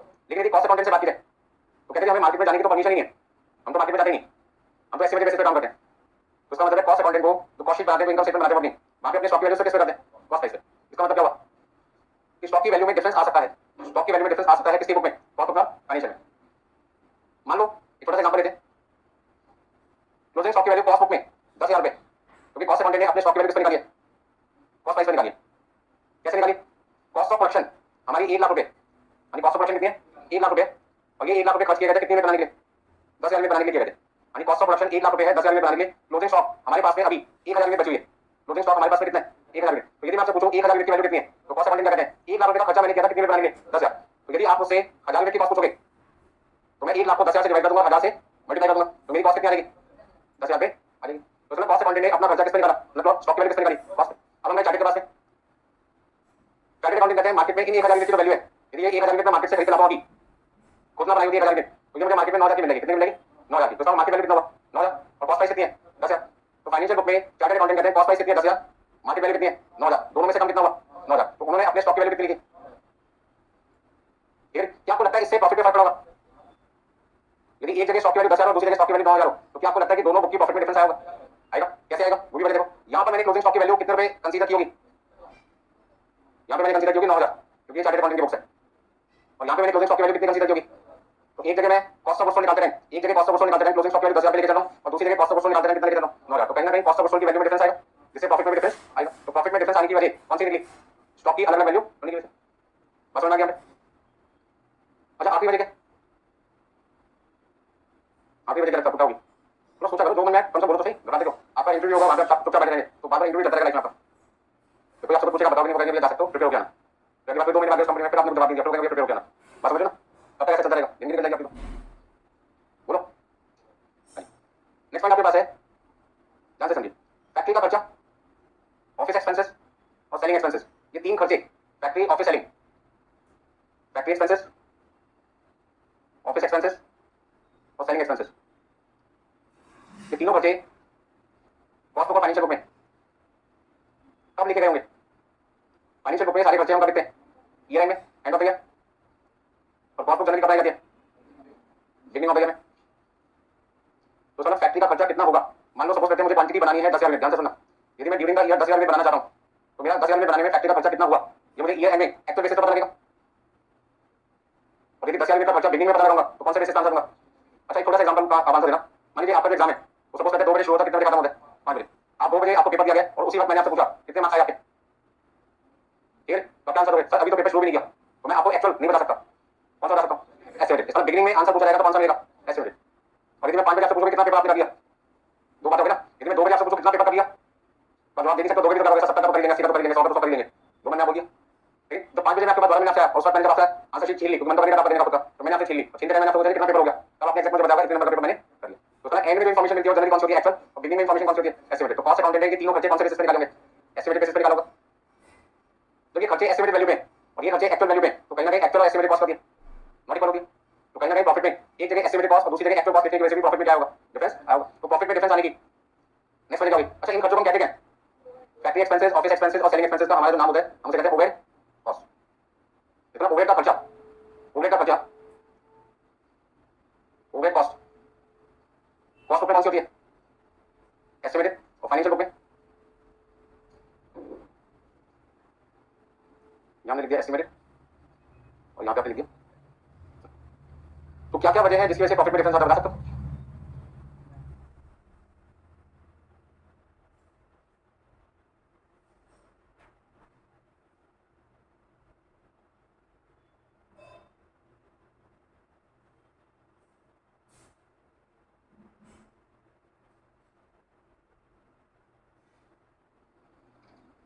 तो देखिए पेपर को इस तरीके से करिए कि थ्योरी के पॉइंट भी कवर हो जाए साथ में प्रैक्टिकल भी कवर हो जाए। तो इस चैप्टर में जो भी क्वेश्चन आएंगे थ्योरी के तो ये पूछते हैं कि मेन वजह क्या है जिसकी वजह से प्रॉफिट आपका डिफरेंट आता है, मतलब मेन आपसे क्या पूछते हैं कॉजेस पूछते हैं, तो कॉजेस कितने होंगे। अब नॉन ऑपरेटिंग एक्सपेंसेस के क्या क्या एग्जांपल होते हैं, नॉन ऑपरेटिंग इनकम के क्या एग्जांपल है वो मैं आपको बता दूं। तो करिए सबने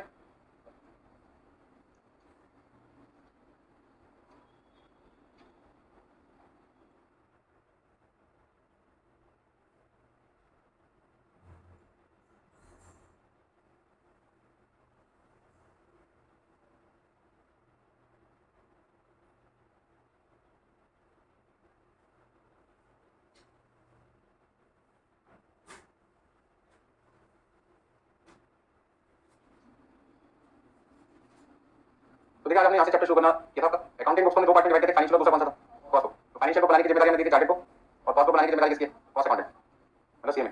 चार्टेड अकाउंटेंट इन बुक्स को बनाने के रूल फॉलो करते हैं कौन से इंस्टीट्यूट के आईसीआई और यहाँ पे आईसी, दोनों के बीच में आपस में झगड़ा नहीं होता क्योंकि दोनों पर्सन अलग अलग इंस्टीट्यूट के रूल फॉलो करते हैं जिसमें आपस में झगड़ने की बात नहीं, ठीक है ना। वो कहते हैं आप जो मर्जी रूल फॉलो करो हम जो मर्जी रूल फॉलो करेंगे। तो इसका मतलब दोनों की बुक्स अलग अलग होने की वजह से कोई झगड़ा नहीं होता। झगड़ा कब होता है जब एक ही बुक्स में दोनों मिलकर काम करते हैं, वो कहता मैं ठीक हूं तुम गलत हो, दूसरा कहता मैं ठीक हूं तुम गलत हो, झगड़े होने की बात ही नहीं आई क्योंकि दोनों को काम क्या करना है अलग अलग बुक्स में करना है। चार्टेड अकाउंटेंट को तीन चीजें जनरली बनानी होती है कंपनी के लिए, इनकम स्टेटमेंट, बैलेंस शीट और कैश फ्लो स्टेटमेंट, जबकि कॉस्ट अकाउंटेंट को सिर्फ क्या बनाना होता है इनकम स्टेटमेंट।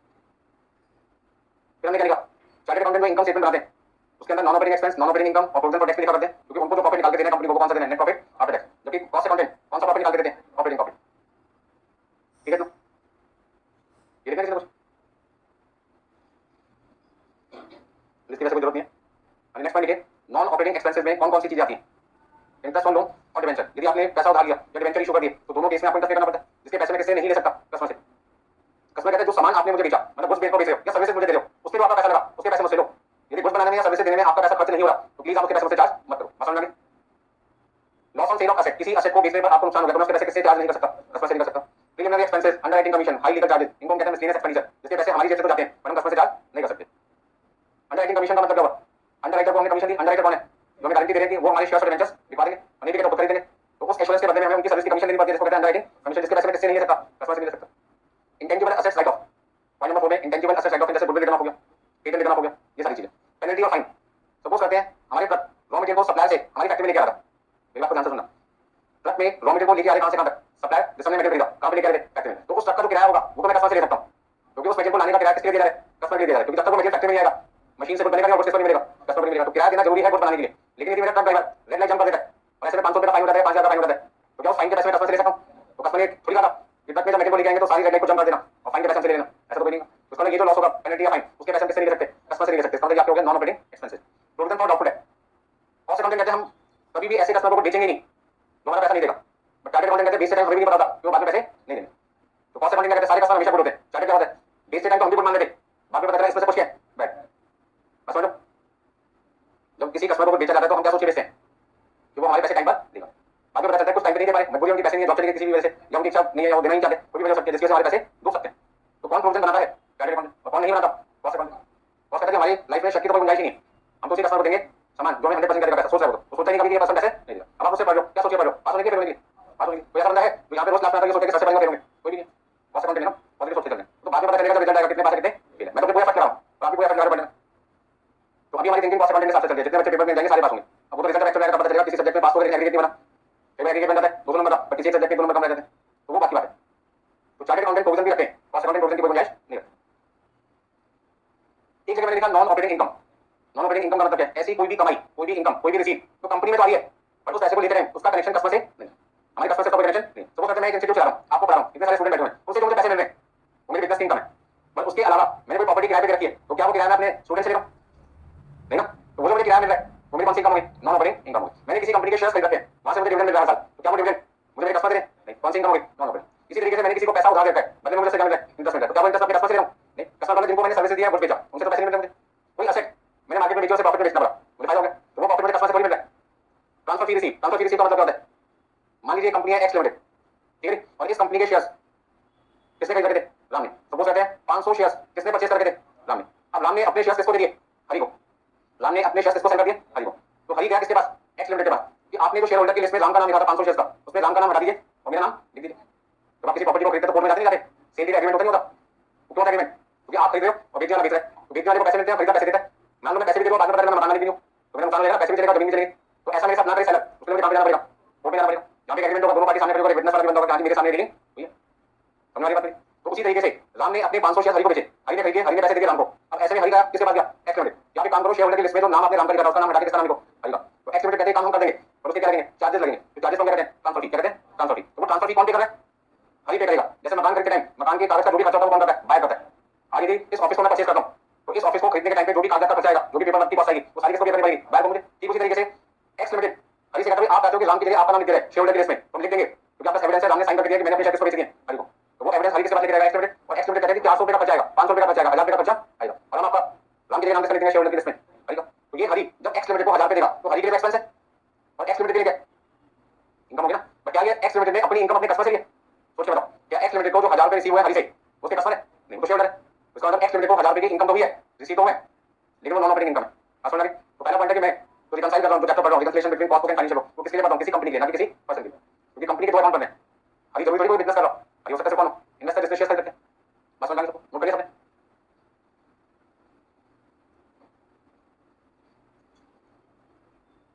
तो कौन सी इनकम नॉन ऑपरेटिंग इनकम होती है, जो इनकम हम अपने कस्टमर से रिसीव नहीं करते, अदर सोर्सेस किसी और जगह से हमारी इनकम आती है, तो ऐसी सारी इनकम कौन सी बन जाती है, नॉन ऑपरेटिंग। कौन से एक्सपेंसेस नॉन ऑपरेटिंग होते हैं, वो खर्चे जिनके पैसे तो जा रहे हैं पर उसका बर्डन में किससे रिकवर नहीं कर सकता, कस्टमर से नहीं ले सकता, सारे खर्चे कौन से हुए, नॉन ऑपरेटिंग। अच्छा जब हम रिकंसाइल करते हैं तो कोई ना कोई हमें फॉर्मेट यूज करना पड़ता है अपने आंसर को प्रेजेंट करने के लिए। हम दो तरीके के फॉर्मेट यूज करते हैं, एक स्टेटमेंट फॉर्म और दूसरा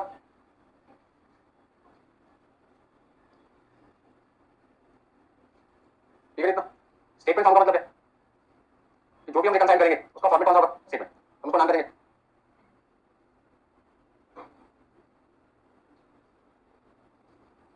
अभी नोट लीजिए,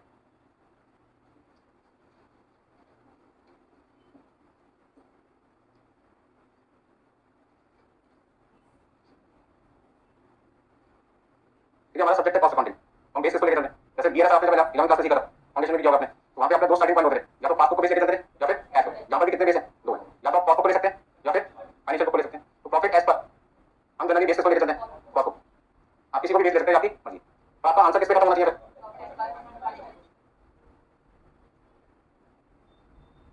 फिर तो कॉस्ट पे शुरू करते हैं तो फाइनेंशियल पे खत्म करोगे। अब इन दोनों प्रॉफिट के बीच में कुछ ना कुछ डिफरेंस है, तो हमें पता लग गया। और तो डिफरेंस है, कितने डिफरेंस हैं, 5, उनमें से कुछ चीजों को प्लस करना पड़ेगा, कुछ चीजों को माइनस, तो उसका अंदर कुछ एडजस्टमेंट ऐसी होगी जिसकी वजह से आपको वैल्यू का जो डिफरेंस होगा वो करना पड़ेगा प्लस, और कुछ ऐसे डिफरेंसेस होंगे, कुछ ऐसी एडजस्टमेंट होगी जिनकी वजह से डिफरेंस आ रहा होगा उनको आप करोगे माइनस। अब किसको प्लस करना है किसको माइनस करना है, तो जो क्वेश्चन आपके सामने आएगा तो देख के पता लगेगा।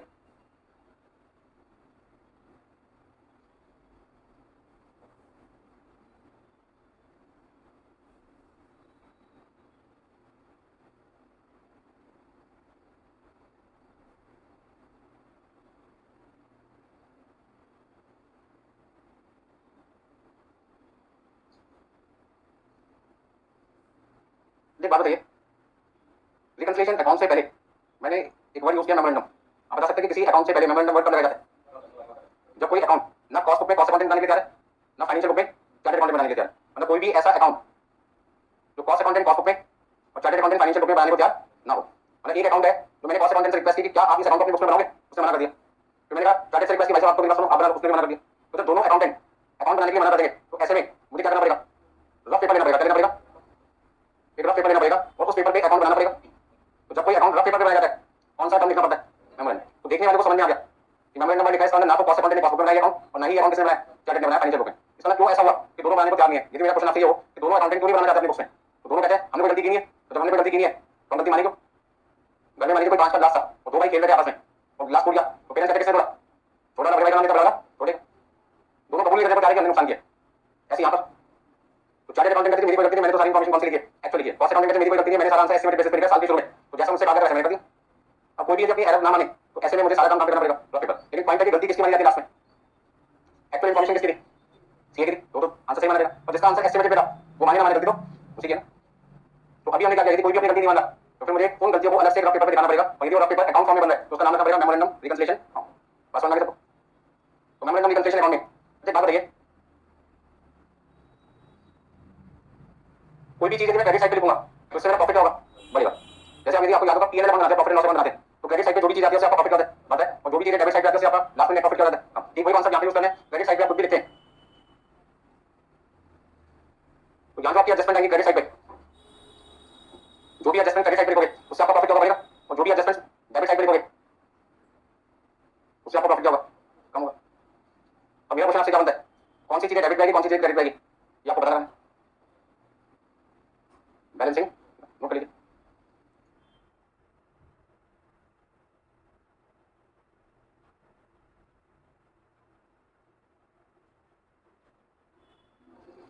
यदि आपसे एग्जाम में पूछा जाए कि कौन सा फॉर्मेट आपको यूज करना है तो अपना दिमाग बिल्कुल ना लगाएं, क्वेश्चन को ध्यान से पढ़ें, वहां पे सब कुछ लिखा होगा। या आप अपना रिकंसाइल करना है, स्टेटमेंट आंसर दो तो स्टेटमेंट देना है, अकाउंट लिखा होगा तो अकाउंट में करना है। और यदि क्वेश्चन साइलेंट है तो कोई भी फॉर्मेट आप यूज कर सकते हैं। समझ लो पहले क्वेश्चन में देखो क्या पूछ रहे हैं उन्होंने, यदि स्टेटमेंट बोला प्रिपेयर रिकंसिलिएशन स्टेटमेंट, आंसर किसमें देना है? स्टेटमेंट में। यदि कहते हैं प्रिपेयर मेमोरेंडम रिकंसिलिएशन अकाउंट तो आंसर इस फॉर्मेट पे देना है। क्वेश्चन साइलेंट है उसे कहते हैं रिकंसाइल करके बताओ, तो कोई भी फॉर्मेट यूज कर सकते हैं। तो दिक्कत यहाँ पर तो कौन कौन से कॉजेज है जिसकी वजह से कॉस्ट बुक का प्रॉफिट और फाइनेंशियल बुक का प्रॉफिट मैच नहीं कर पाता। तो मैंने आपको कितने रीजन बताए थे main 5। Non operating expenses, non operating income, provision for tax, stock valuation और आपकी ओवरहेड कॉस्ट, ये 5 हो गए। दूसरा तो प्रॉफिट चार्टर्ड अकाउंटेंट निकालते हैं कौन सा निकालते हैं? एक्चुअल प्रॉफिट निकालते हैं, नेट प्रॉफिट आफ्टर टैक्स।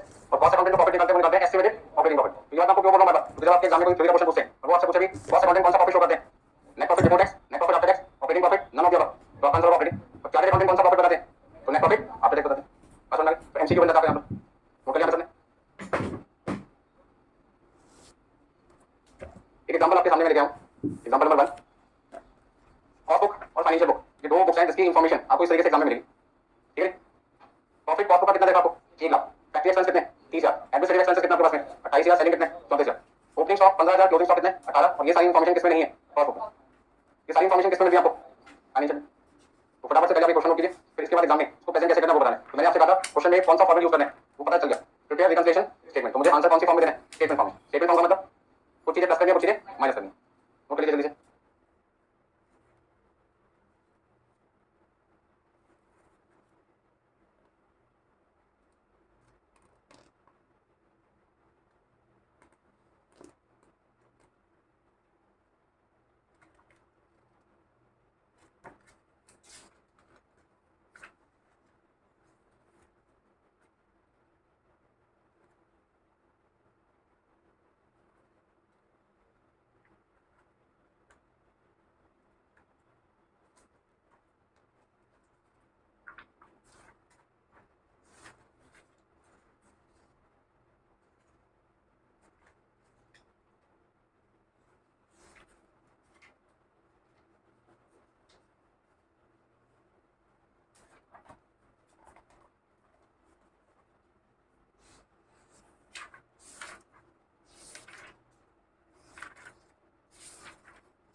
ध्यान से देखिए,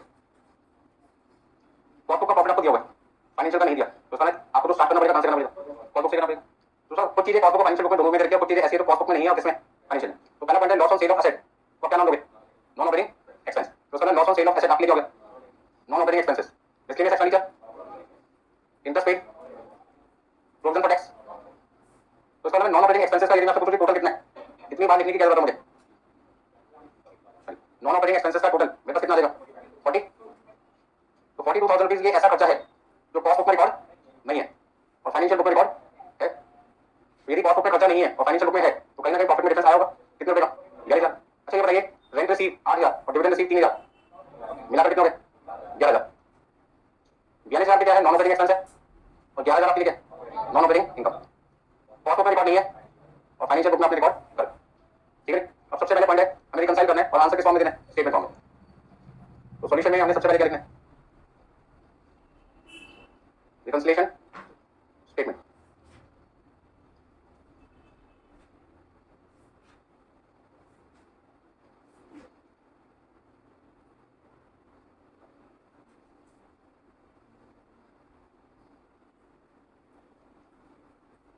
मुझे लिखना प्रॉफिट एज पर कितना था, 1 लाख 20, और आंसर मुझे किस पे खत्म करना है,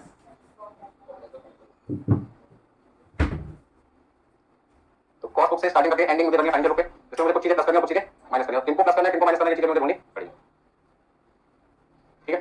तो इस चैप्टर को इजी बनाने के लिए अगला स्टेप थोड़ी देर में नोट करना, जितनी भी चीजें हम इनकम स्टेटमेंट में लिखते हैं, यदि उन सभी चीजों को इनकम स्टेटमेंट की जगह हमने अकाउंट फॉर्म में लिखा होता, एक बार को ध्यान से सुनिए, जितनी भी चीजें हमने इनकम स्टेटमेंट में लिखी थी, यदि उन सभी चीजों को इनकम स्टेटमेंट की जगह हमने किस फॉर्म में लिखा होता, अकाउंट, तो अकाउंट का नाम या तो ट्रेडिंग अकाउंट होता या फिर क्या होता, प्रॉफिट एंड लॉस। अच्छा दोनों में से कोई भी अकाउंट होता, अकाउंट की कितनी साइड होती है, दो, एक होती है डेबिट साइड और दूसरी कौन सी होती है, डेबिट साइड पे जितनी भी चीजें लिखी जाती हैं जैसे material cost, labour cost, factory expenses, office expenses, selling expenses, non operating expenses, ये सारी चीजें लिखी जाती हैं। और क्रेडिट साइड पे हम लिखते हैं सेल्स, और लिख सकते हैं, अच्छा यहाँ पर हम ओपनिंग स्टॉक लिखते हैं, हम क्या लिखते हैं क्लोजिंग स्टॉक, और क्या लिखते हैं non operating income. Income statement में जो फॉर्मेट होता है वो प्लस माइनस का होता है और अकाउंट में उस फॉर्मेट को चेंज करके दो पार्ट में डिवाइड कर देते हैं, डेबिट और क्रेडिट।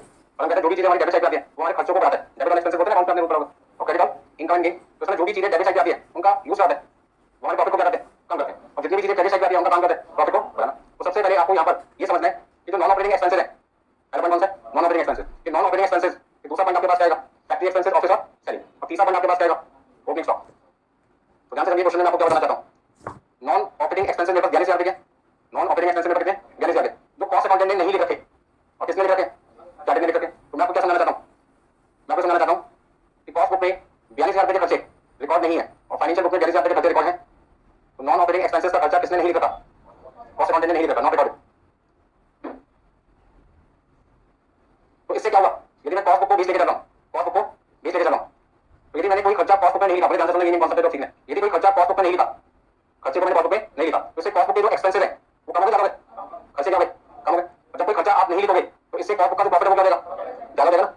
ध्यान से सुनो, कॉस्ट बुक में 42,000 के खर्चे नहीं लिखे तो 42,000 का खर्चा कॉस्ट बुक में कम हो गया, तो कॉस्ट बुक में 42,000 के खर्चे कम हो गए तो कॉस्ट बुक का प्रॉफिट 42,000 क्या हो गया, बढ़ गया। अब रिकंसाइल करते रहें, आपको क्या करना चाहिए, बोलो भाई सोच के बताओ, कॉस्ट बुक में खर्चे 42,000 कम लिखे, इससे कॉस्ट बुक का प्रॉफिट 42,000 क्या हो गया, बढ़ गया। तो यदि कॉस्ट बुक का प्रॉफिट 42,000 ज्यादा है तो उसे क्या करना पड़ेगा, कम करना पड़ेगा। तो रिकंसाइल करते रहें, आपको 42,000 करना है, माइनस करना है।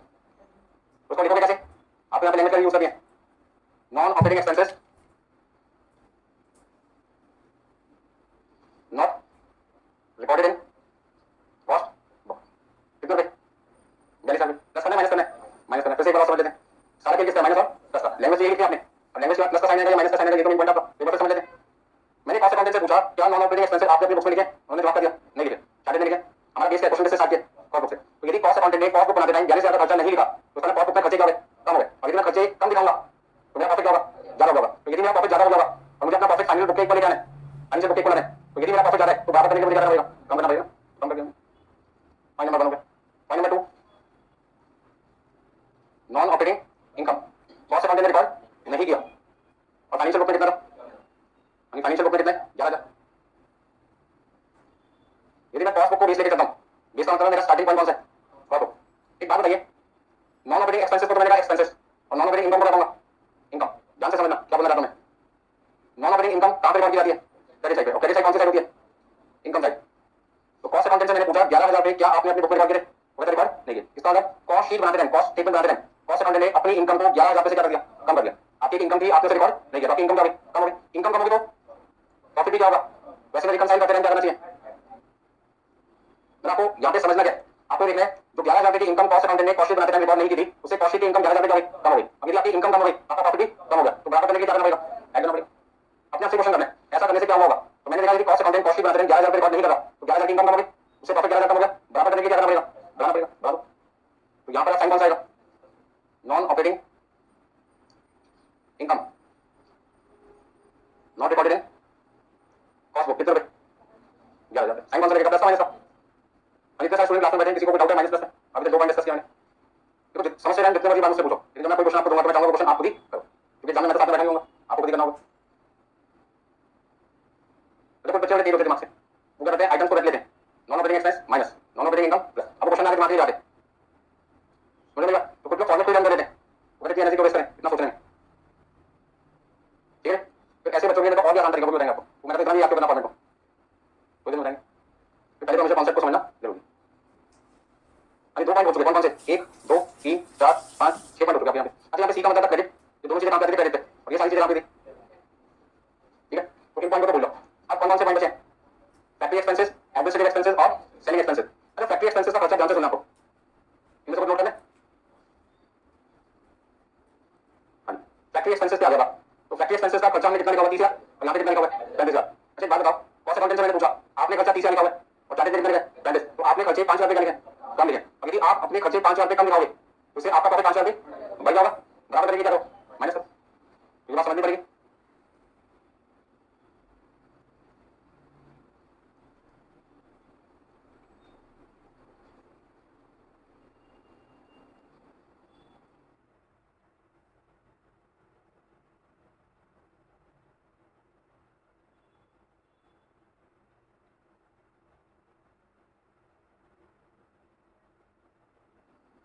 फैक्ट्री के खर्चे कॉस्ट बुक में कितने? 30,000 और फाइनेंशियल बुक में कितने? 35,000। अच्छा एक बात बताओ, क्या मैं यहाँ पर नॉट रिकॉर्डेड वर्ड लिख सकता हूँ? नॉट रिकॉर्डेड का बात है जब एक ने लिखा हो दूसरे ने ना लिखो, पर यहाँ पर आपने क्या लिखा? दोनों ने कुछ ना कुछ लिखा हुआ है, तो जब दोनों कुछ ना कुछ लिखते हैं तो नॉट रिकॉर्डेड वर्ड यूज नहीं होता। वैसे क्या लिखेंगे बताओ? 30,000 और 35,000 के बीच में जो डिफरेंस आ रहा है, ये डिफरेंस को क्या नाम दिया जाएगा? जल्दी से सोच के बताओ। ये 5,000 रुपए का डिफरेंस है, तो डिफरेंस को क्या नाम देंगे? क्या नाम देंगे?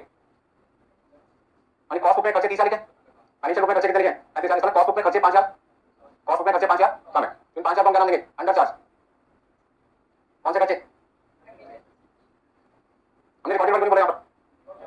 नॉट रिकॉर्डेड वर्ड क्यों नहीं बोला? क्योंकि हमने दोनों बुक्स में लिखा हुआ है, तो जब वैल्यू दोनों बुक्स में लिखी होती है और उसके बाद भी डिफरेंस आता है, तो फिर उस केस में नॉट रिकॉर्डेड वर्ड यूज नहीं होता। तो वहां पे क्या होगा? या तो अंडर होगा या फिर ओवर होगा। तो कॉस्ट को बेस लेके चलते हैं, बेस किस पे लेके चलते हैं? कॉस्ट को। तो कॉस्ट की वैल्यू 30,000 है, फाइनेंशियल की वैल्यू 35,000 है, कॉस्ट की वैल्यू कम है, कॉस्ट की वैल्यू कम है, और कम को क्या बोलते हैं? अंडर बोलते हैं। हमने नाम लिख दिया अंडर चार्ज फैक्ट्री एक्सपेंसेस। तो यहाँ पे मेरी लैंग्वेज क्या आएगी? Under charge factory expenses.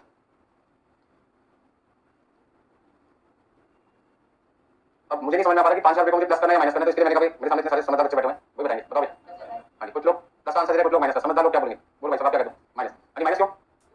बताओ माइनस क्यों?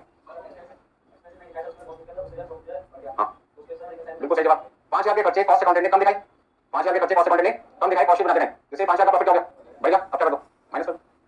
जिस बच्चे ने इस बात को समझ लिया, रिकंसाइल चैप्टर उसका आगे तरीके से क्या हो गया? खत्म हो गया। बस आपको टाइम पास करना, क्वेश्चन करके। ठीक है, और टाइम पास की मैं आपकी 3 क्लास होने बात है। मैं चाहता हूँ कोई भी बच्चा जब एग्जाम में जाए तो उसको क्वेश्चन आना चाहिए। आज नहीं अगर अगली क्लास में, दूसरी क्लास में आएगा जरूर। तो 5,000 में क्यों माइनस है समझ में आ गया? क्योंकि कॉस्ट अकाउंटेंट ने 5,000 के खर्चे कॉस्ट शीट बनाते टाइम क्या किया था? कम दिखाई थे, जिसकी वजह से खर्चे कम हो गए, प्रॉफिट। अब क्या कर दो? माइनस कर दो। अपने आप से ये बात पूछनी है कि कॉस्ट अकाउंटेंट ने क्या किया था और उसको क्या करना चाहिए। तो 2 बातें आपको कॉस्ट अकाउंटेंट बन के अपने आप से पूछनी है। यदि मैं कॉस्ट अकाउंटेंट होता तो क्या करता? ये करते। ठीक है, कितना? Next point administrative expenses. यहाँ पे 28 है, यहाँ पे कितना? 30 है। एडमिनिस्ट्रेटिव एक्सपेंसेस की बात चल रही है यहाँ पर। एक जगह 28,000 है। अब जिस बच्चे से मैं पूछूंगा वो जवाब देगा। अच्छा 28,000 और 30,000 का डिफरेंस कितना है आपका? 2,000 का। ये डिफरेंस आ गया 2,000 का। हाँ जी मैम बताइए, 28,000 और 30,000 में कौन सा अमाउंट कम है? 28,000 कम है। इस 28,000 में मेरे 2,000 का डिफरेंस आ रहा है, 2,000 को क्या नाम दिया जाएगा? अंडर या ओवर? अंडर। क्यों? क्योंकि 2,000 रुपए की वैल्यू कॉस्ट बुक में कम है, साइन से पता लगेगा। साइन लेस देन का तो अंडर, और यदि ग्रेटर देन का तो ओवर। तो उसमें 2,000 रुपए का खर्चा कॉस्ट बुक में कॉस्ट शीट बनाते टाइम कॉस्ट अकाउंटेंट ने क्या लिखा है? कम लिखा है, अंडर चार्ज। कौन सा एक्सपेंस? Administrative expense. तो रिकंसाइल में हमें क्या लिखना पड़ेगा? ये लिखना होगा अंडर चार्ज एडमिनिस्ट्रेटिव एक्सपेंसेस इन कॉस्ट बुक 2,000 रुपए। साइन किससे पूछूं? कौन जवाब देना चाहते हैं? लास्ट में वैसे बैठे बताओ। कम दिखाई थे जिससे हमारा कॉस्ट का प्रॉफिट बढ़ गया था, अब क्या करना है, माइनस करना है। समझ आ गई थी बात? अच्छा नेक्स्ट पॉइंट कौन सा आपका, सेलिंग। यहाँ पे 34 है, यहाँ पे कितने, 28 है।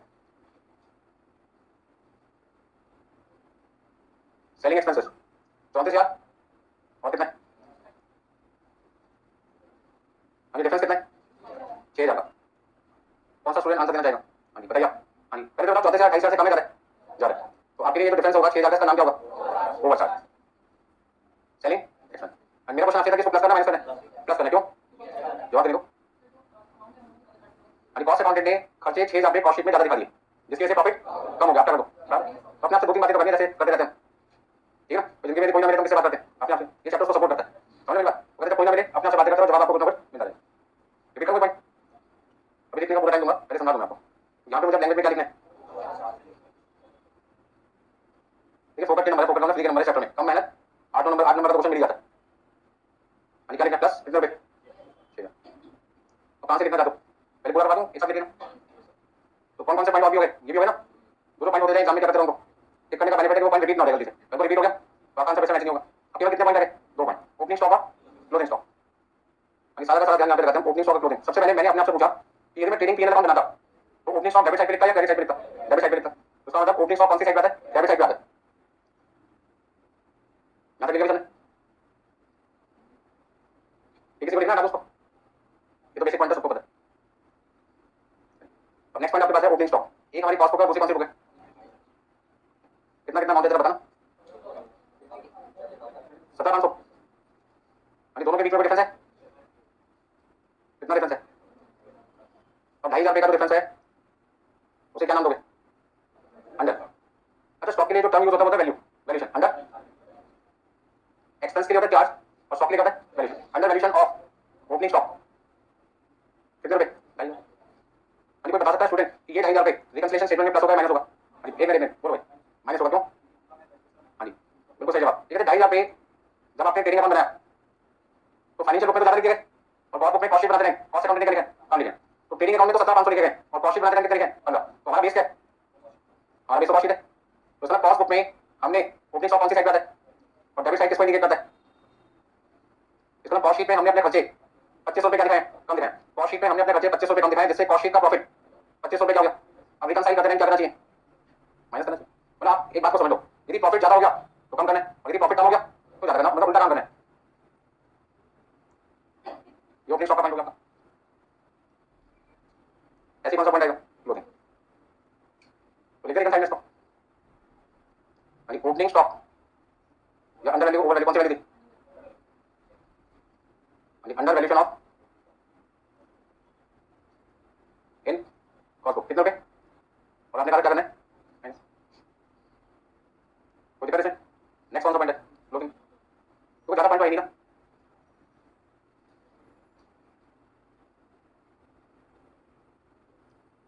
हाँ लास्ट पॉइंट कौन सा बचा, क्लोजिंग। क्लोजिंग की वैल्यू 18 कितनी है, 20 है। एक जगह 18, एक जगह 20।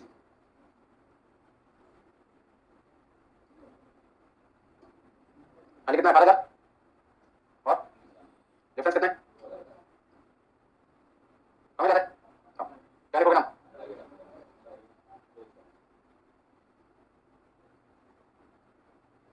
क्लोजिंग स्टॉक की वैल्यू के लिए हमने लिखा अंडर वैल्यूशन। तो बताएगा प्लस करना माइनस करना, बोलो प्लस करना, क्यों, कम हो गया, बिल्कुल सही जवाब। ये 18,000 ये 20,000 है। तो सर क्लोजिंग स्टॉक कहाँ पे आता है, क्रेडिट साइड। क्रेडिट साइड कौन सी होती है, तो सर इनकम हमने 2,000 क्या कर दी, कम कर दी। क्लोजिंग स्टॉक क्रेडिट साइड पे आता है, क्रेडिट साइड किसको इंडिकेट करता है, इनकम को। इनकम 2,000 क्या दिखाई है, कम, प्रॉफिट भी आपका कम हो गया। तो रिकंसाइल करते टाइम आपको क्या करना, ऐड करना। कभी भी कंफ्यूज हो जाते इस तरीके से, चैप्टर को कभी गलती नहीं होगी। वैसे तो आप चैंपियन बनोगे, ऑलरेडी कर लोगे में, इसको प्लस करना, इसको माइनस।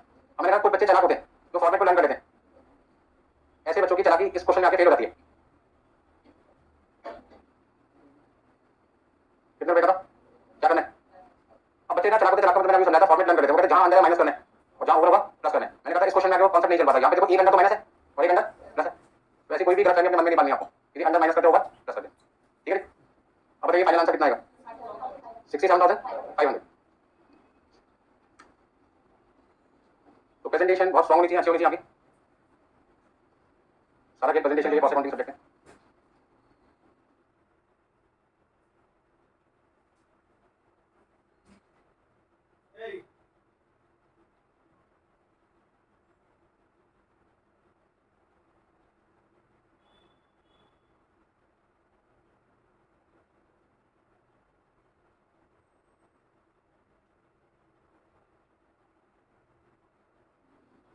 अभी स्टूडेंट हमसे पूछ रहे हैं वैल्यूएशन किसकी सही मानी जाएगी, अपनी अपनी बुक में दोनों क्या सही है, तभी तो ये स्टेटमेंट आपने बन दिए रफ पेपर पे, क्योंकि कोई भी अपनी गलती नहीं मानता। वो कहते आपने मुझे आंसर एस्टिमेटेड कर दिया, तो मैंने वैल्यू कौन सी है एस्टिमेटेड, आपने ये चीज टारगेट क्या मैंने आंसर कब निकाला ईयर एंड में मैंने कौन सी वैल्यू होगी एक्चुअल, तो मैनेजमेंट किसको सही मानेगा किसको गलत मानेगा, कॉस्ट से पूछा वो अपनी गलती नहीं मान रहा, टारगेट से पूछा वो अपनी गलती नहीं मान रहा, पर मैनेजमेंट को तो लेना पड़ेगा किसका आंसर सही है किसका गलत है, तो मैनेजमेंट किसका आंसर गलत मान के चलेंगे कॉस्ट अकाउंट का, क्योंकि वो आंसर कौन से बेसिस पर निकाले एस्टिमेटेड।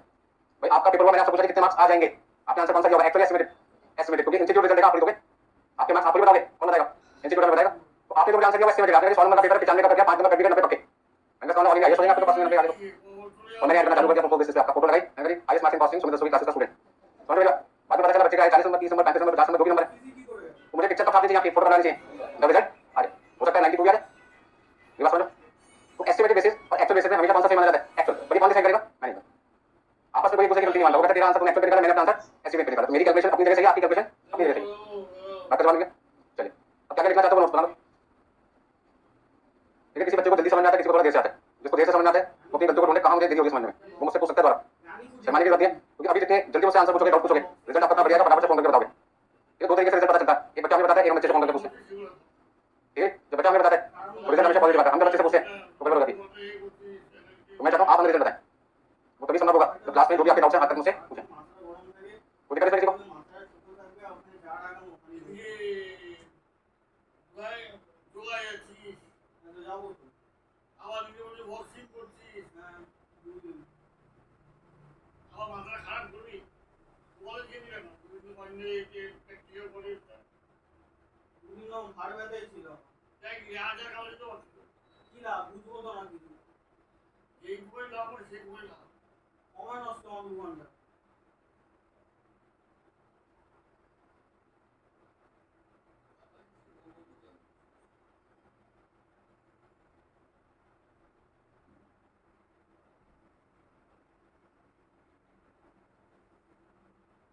পরের মাসে জন্মদিন আছে ওখানে ভর্তি করবে,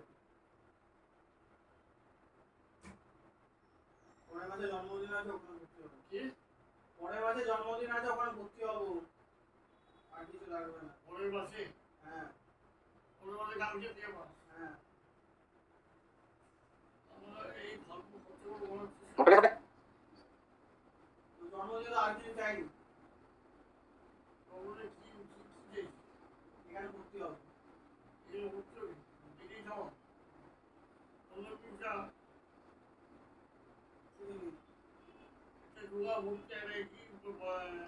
आगे के पॉइंट लिखो नॉन ऑपरेटिंग एक्सपेंसेस और नॉन ऑपरेटिंग इनकम, तो वो सारा खेल है लैंग्वेज का, किस जगह अंडर वैल्यूएशन लिखना है किस जगह ओवर वैल्यूएशन, तो वैल्यूएशन कहां पे यूज होता है स्टॉक के केस में, चार्ज एक्सपेंस के केस में, नॉट रिकॉर्डेड या तो नॉन ऑपरेटिंग इनकम या नॉन ऑपरेटिंग एक्सपेंसेस, জিমে তুমি এবারে টাকা দাও, জিমে ভর্তি হবে টাকা তুমি দাও, এইটা দিন আগে সব দিয়েছি, আগেটা করেও আগে দিয়ে তো আগেগুলো করেছি, कोई भी चीज यदि हम ट्रेडिंग के डेबिट साइड पे लिखते हैं तो वो चीज अपनी क्या मानी जाती है एक्सपेंसेस मानी जाती है, उसके लिए हमने लिख दिया रूल नंबर 1। और यदि कोई भी चीज आपके पास क्रेडिट साइड पे आता है वापस से क्या मान के चलते हैं इनकम,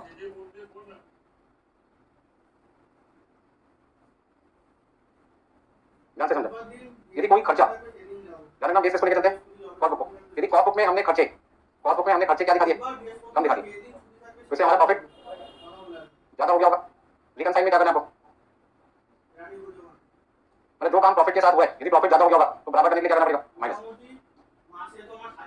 अच्छा यदि कॉस्ट बुक में खर्चे ज्यादा हो गए, कॉस्ट बुक में कॉस्ट अकाउंट ने खर्चे क्या दिखा दिए ज्यादा दिखा दिए, तो इससे प्रॉफिट कम हो गया होगा, रिकनसाइल में आपको प्रॉफिट क्या करना है कोई दिक्कत इसमें,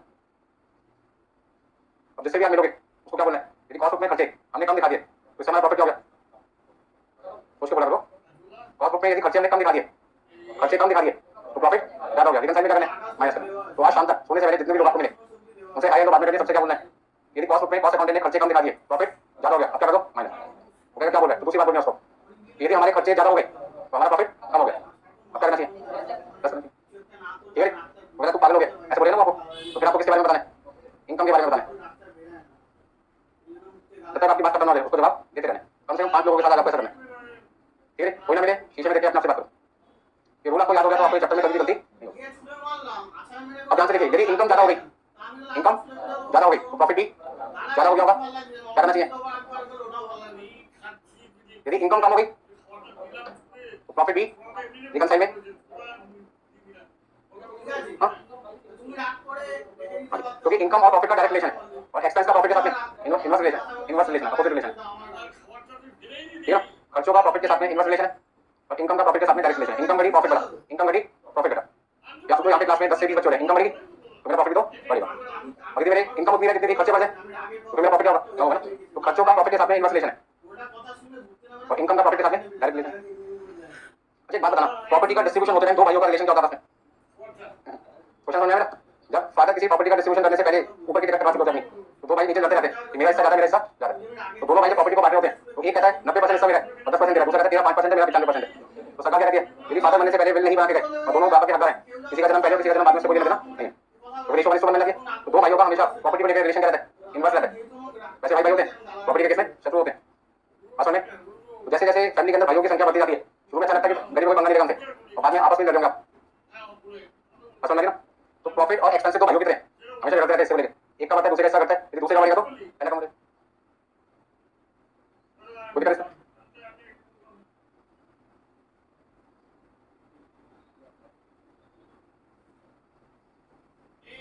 एक्सपेंसेस का प्रॉफिट के साथ क्या रिलेशन है, कोई बोलेगा भाई बता आप। हाँ एक्सपेंसेस का, पीछे एक्सपेंसेस का प्रॉफिट के साथ क्या रिलेशन है, प्रॉफिट के साथ क्या रिलेशन है, डायरेक्ट और इनवर्स? इनवर्स क्यों? क्योंकि प्रॉफिट निकालते हैं हमारा फॉर्मूला था सेम माइनस कॉस्ट, प्रॉफिट निकालते हैं हमारा फॉर्मूला था सेम माइनस कॉस्ट, और यदि कॉस्ट बढ़ रही है तो वो प्रॉफिट को घटा देंगे, ठीक है ना। तो कौन सा रिलेशन हो गया, इनवर्स रिलेशन हो गया। लेकिन हम बात करते हैं यदि हमारी इनकम बढ़ रही है, सेल बढ़ रही है तो हमारा प्रॉफिट क्यों बढ़ रहा है, क्योंकि प्रॉफिट निकालने का फॉर्मूला सेम माइनस कॉस्ट, अगर यदि सेल बढ़ेगी मतलब इनकम बढ़ेगी तो मतलब आपका प्रॉफिट भी बढ़ेगा, इसलिए रिलेशन कौन सा है, डायरेक्ट। सारे पॉइंट क्लियर हो गए, लिख दिया सबने? नेक्स्ट पॉइंट लिखो। अरे किस किस के आगे अंडर ओवरवर्ड लिखते हैं, या तो स्टॉक के केस में या फैक्ट्री ऑफिस और सेलिंग एक्सपेंस के केस में, ठीक है। और कौन से केस में हम अंडर या ओवर नहीं लिखते, नॉन ऑपरेटिंग एक्सपेंस और नॉन ऑपरेटिंग इनकम, क्योंकि एक में लिखेंगे तो अंडर ओवर की बात नहीं है, नॉट रिकॉर्डेड रहेगा, समझो। कहाँ पे नॉट रिकॉर्डेड लिखना है, कहाँ पे अंडर लिखना है, कहाँ पे चार्ज लिखना है, कहाँ पे वैल्यूएशन लिखना है, तो तीन बातें हो गई। स्टॉक के लिए वैल्यूएशन है, फैक्ट्री ऑफिस और सेलिंग के लिए क्या चार्ज, और non operating expense non operating income के लिए क्या होता है, नॉट रिकॉर्डेड। इतनी सीधी बातें बस आपको याद रखनी है, सारा खेल लैंग्वेज का है। तो जो ऑब्जेक्टिव क्वेश्चन आपसे एग्जाम में पूछेंगे, ये थ्योरी का क्वेश्चन पूछ सकते हैं आपसे, तो फिर उस केस में आपसे पूछ सकते हैं कि यदि मान लीजिए non operating income cost accounting की 5000 रुपये नहीं लिखी गई और उसके लिए क्या यूज करोगे, अंडर चार्ज या not recorded, not recorded.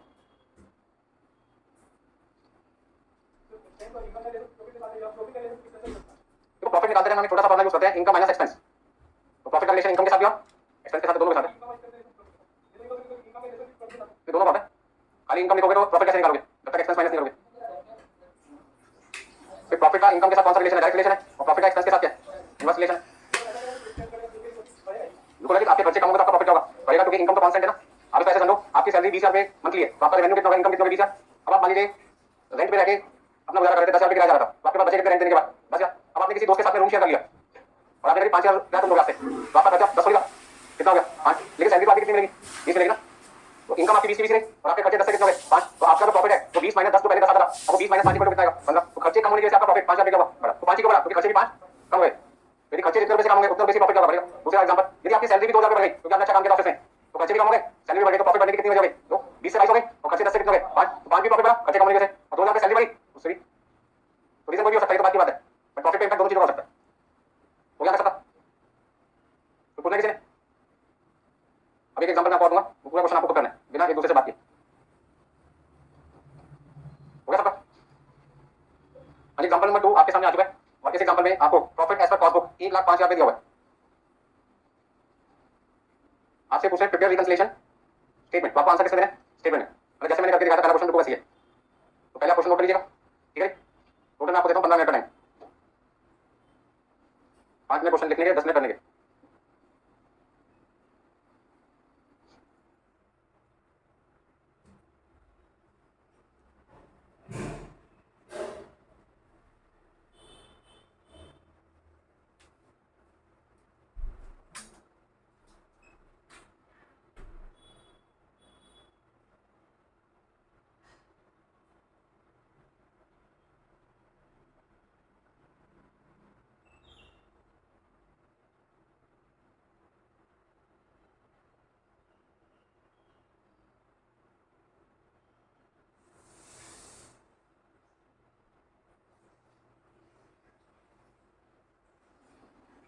Question में फैक्ट्री एक्सपेंस है 40,000 रुपये, कॉस्ट बुक में फाइनेंशियल बुक में कितने 45,000, एडमिनिस्ट्रेशन का 30,000 और कितने 33,000, सेलिंग कितना 20 और 12, ओपनिंग स्टॉक 35 और कितने 40, loss on sale of asset, interest receive, gain on sale of asset, interest paid और प्रोविजन फॉर डाउटफुल डेट।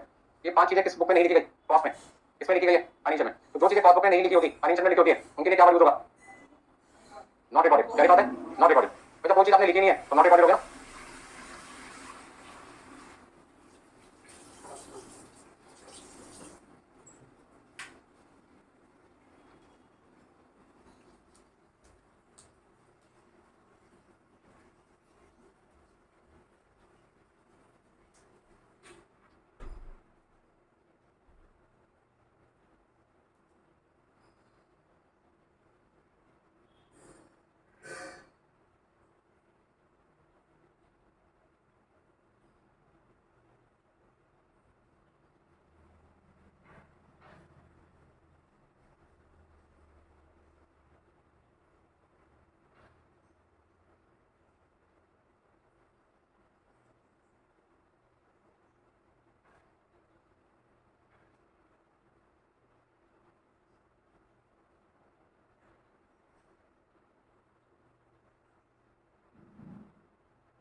मैंने करिए शुरू।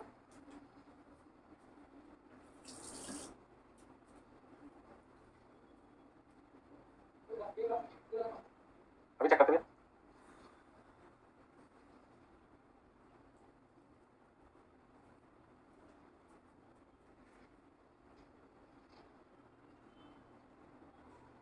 बताओ सबसे पहले। हाँ जी, प्रॉफिट एक्स पर कॉस्ट बुक कितना है? हाँ जी, प्रॉफिट एक्स पर कॉस्ट बुक 130। सही बोला ना? एक का 5,000।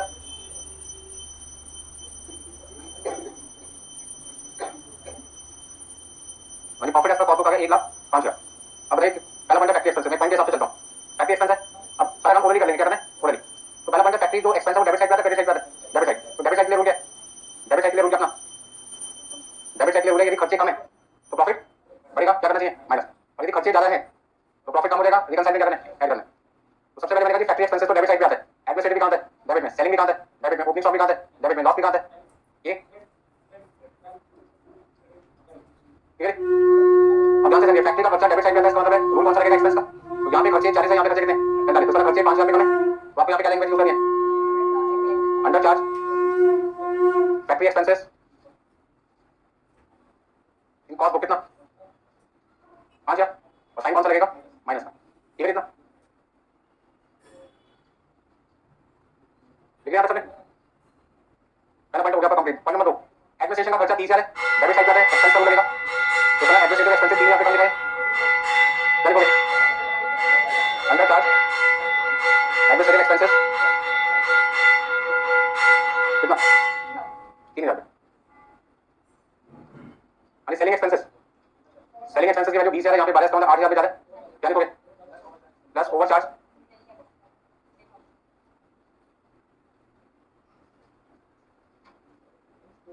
कितना? यानी फर्स्ट 3 पॉइंट बताओगे किसी को, पूरी क्लास में किसी भी बच्चे को पहले 3 पॉइंट बताओ, हो गया सबका? यानी 3 पॉइंट हो गए। अब ओपनिंग स्टॉक कौन से साइड पे डेबिट, और स्टॉक के लिए मैंने क्या कहा था, क्या यूज करना है? वैल्यूएशन। अच्छा, स्टॉक की वैल्यू 5,000 पे कम है, कम के लिए क्या है? अंडर। अंडर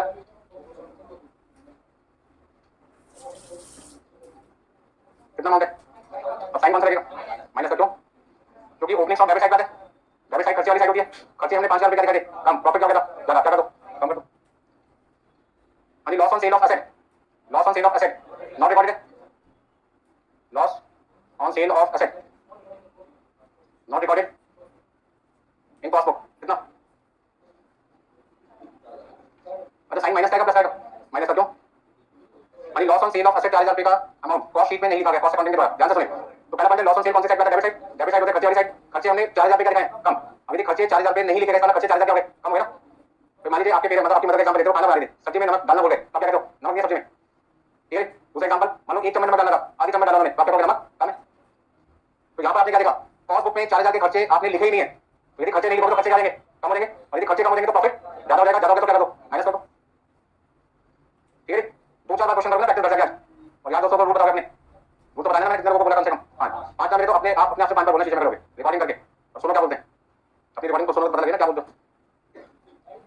अब ये पॉइंट हो गया। अच्छा, इंटरेस्ट रिसीव कौन सी साइड पर है? क्रेडिट। क्रेडिट क्या है?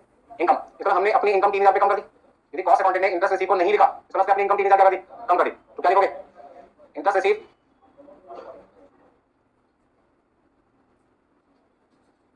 कितने रुपए? क्या करना है? ऐड करना है। क्यों करना है? क्योंकि यदि मैं अपनी इनकम कम करूंगा तो मेरा प्रॉफिट भी कम हो जाएगा। तो क्या करना है? बराबर करने के लिए। Next point, gain on sale of asset यहाँ पे लिखा ही नहीं गया। Gain on sale of asset not recorded इन, कितना लिखें? समझा? क्या करना है? इंटरेस्ट पेड नॉट कितना? अच्छा, एक बात बताओ, क्या करना है? प्लस या माइनस? बस ठीक है। तो क्लोजिंग स्टॉक कौन सी साइड पर आता है? क्लोजिंग स्टॉक आपका आता है क्रेडिट साइड पर। क्रेडिट साइड कौन सी होती है? इनकम की। अब ध्यान से सुनो, जैसे सबसे पहले मुझे दो चीजें चेक करनी है, डेबिट साइड की आइटम है या क्रेडिट है। तो मैंने यहाँ पे क्या आइडेंटिफाई किया? क्रेडिट साइड का। अब क्रेडिट साइड होती है इनकम। मैंने अपनी इनकम कितनी दिखाई? 34, और फाइनेंशियल में कितना है? 40। इसका मतलब मैंने अपनी इनकम 3000 पे, तो प्रॉफिट भी कम हो गया। क्या करो? बता दो। यहाँ पे प्लस का साइन लगेगा और क्या लिखना है? Under valuation of. अच्छा, तो बार बार मैं इन कॉस्ट को लिख रहा हूँ, इसे लिखने की कोई जरूरत नहीं होती, तो बस आपको समझाने के लिए लिख रहा हूँ। ठीक है? हमारा बेस क्या चल रहा है? कॉस्ट चल रहा है। तो सारी चीजें किसके पॉइंट से चल रही है? तो ये लिखो या ना लिखो कोई फर्क नहीं पड़ता। बाकी हो गया कितने रुपए? और आगे लास्ट पॉइंट कौन सा है? प्रोविजन फॉर डाउटफुल डेट कौन सी साइड में? Debit side. डेबिट साइड कौन सा होता है? Expense side. तो मैं कैसे पता लगा रहा हूँ? प्रोविजन डेबिट साइड में, डेबिट साइड होता है एक्सपेंस। एक्सपेंस मैंने 35 रुपए नहीं दिखाई, मतलब खर्चा मेरा 35 रुपए क्या हो गया? कम हो गया। प्रॉफिट आप क्या करो? माइनस करो। क्या लिखूं? Provision for doubtful debt not recorded 3500, 1,35,000 मतलब 1,03,500। सही आंसर सबका? तो आपके पास आ जाएगा प्रॉफिट एज पर फाइनेंशियल। बोलो रिपीट करना है। मैं कोई शॉर्टकट बताता हूँ। मैं कहता हूँ पहले एक आसान तरीका भी सीखेंगे, पहले बताना चाहिए था। बताएंगे ये सारे तरीके पता होना चाहिए। टाइम बहुत कम है तो शॉर्टकट से फटाफट से बता दो। ठीक है? यदि किसी को समझाना है तो कॉन्सेप्ट होना चाहिए।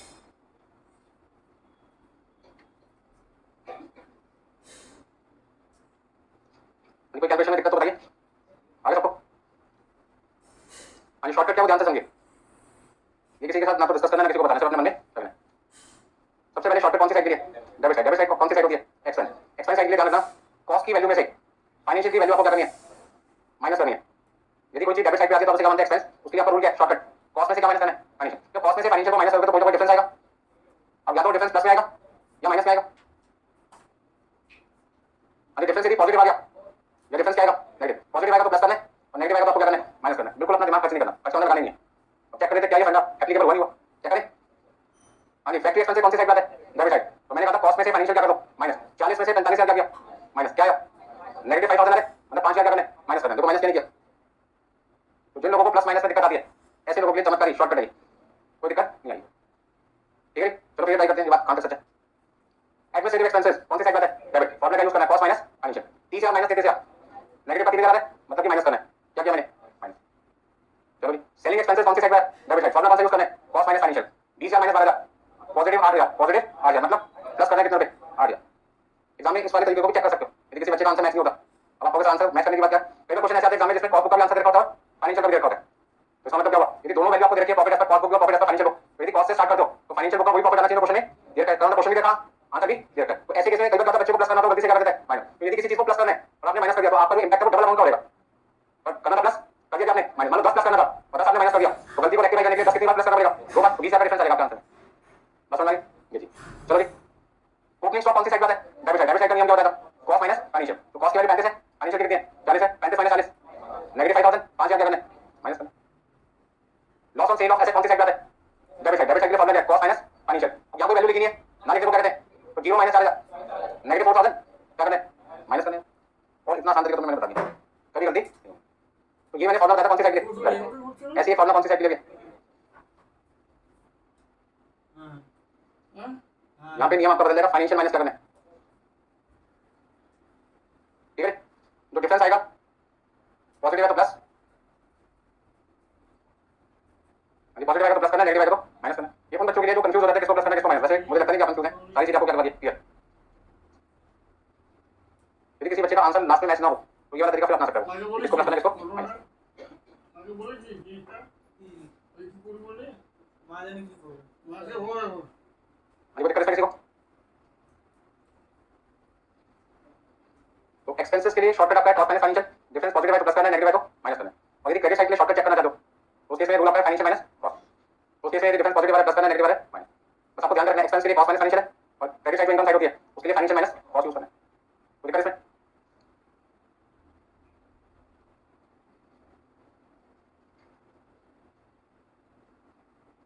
नोट करिए सबने। अच्छा अभी जो मैंने आपको एग्जांपल दिया था एग्जांपल नंबर 2 उसमें आपसे पूछे थे प्रिपेयर रिकंसिलिएशन स्टेटमेंट। अच्छा यदि इसी क्वेश्चन को इसी एग्जांपल को तो कहते थे स्टेटमेंट की जगह क्या बना के दिखाओ, मेमोरेंडम रिकंसिलिएशन अकाउंट। तो बना पाओगे? कैसे बनाना है? तो मैं इसी क्वेश्चन में और लिख देता हूं आल्सो प्रिपेयर। ये ए पार्ट हो गया। बी पार्ट में क्या लिखा है? Also prepare memorandum reconciliation account. यानी मेमोरेंडम रिकंसिलिएशन अकाउंट आपको done। तो क्या फॉर्मेट आपको याद हो? जो भी चीजें डेबिट साइड पे आती है उसका काम होता है प्रॉफिट को घटाना। तो माइनस वाली सारी चीजें लिखनी है डेबिट में और क्रेडिट साइड पे आती है प्रॉफिट को बढ़ाने वाली चीजें। तो जितनी भी पॉजिटिव आइटम थी सबको लिखना है क्रेडिट। तो कैसे करना करके दिखाता हूं मैं आपको।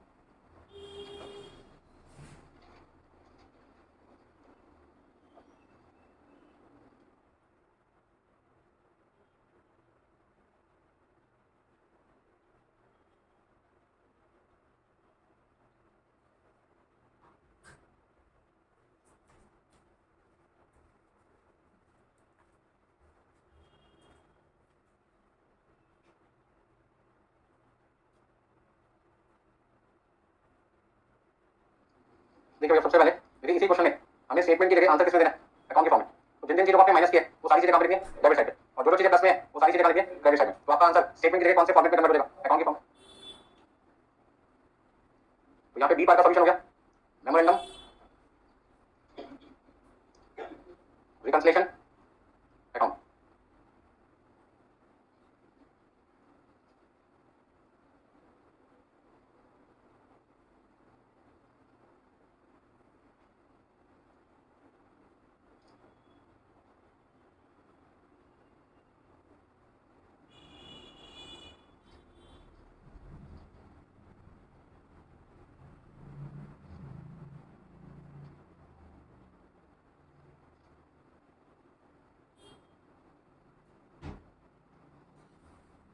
ठीक है स्टार्टिंग मैंने कैसे किया?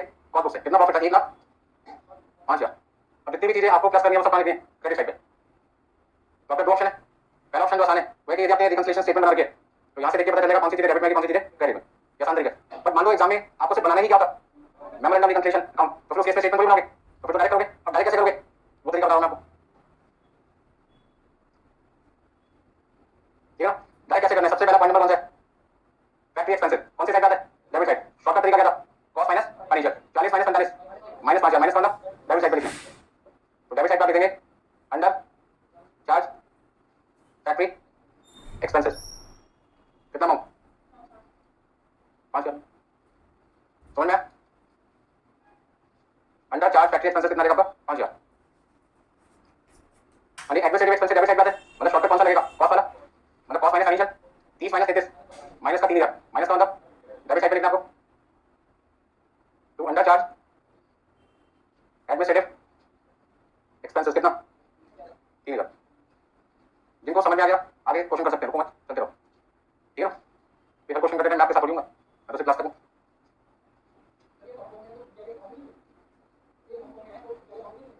यहाँ तो अंडर चार्ज ओवर चार्ज लिखो ना, अकाउंट लिखने की जरूरत नहीं आपको। ठीक है? खर्चे क्या लिखता ना मैं यहाँ लिखने की जरूरत नहीं, लिखना तो लिखो, कोई जरूरत नहीं होगी। यानी सेलिंग एक्सपेंसेस है डेबिट साइड पे। मतलब कि रूल लगेगा कॉस्ट माइनस फाइनेंशियल मतलब 20 माइनस 12। तो 20 माइनस 12 का मतलब प्लस का 8,000 प्लस का मतलब क्रेडिट साइड। क्रेडिट साइड पे क्या लिखेंगे? Over charge. यहाँ लगता है स्टेटमेंट बन गया अकाउंट बन रहा है कि दोनों के दोनों कहां पे बन गया? रफ पेपर पे। और जो चीज रफ पेपर पे बन गया उसकी कोई इंपॉर्टेंस कोई वैल्यू नहीं होती। ठीक है ना? आपने रजिस्टर से पेज फाड़ा उसमें लिखा ताजमहल मैंने बनवाया था और मुमताज मेरी है।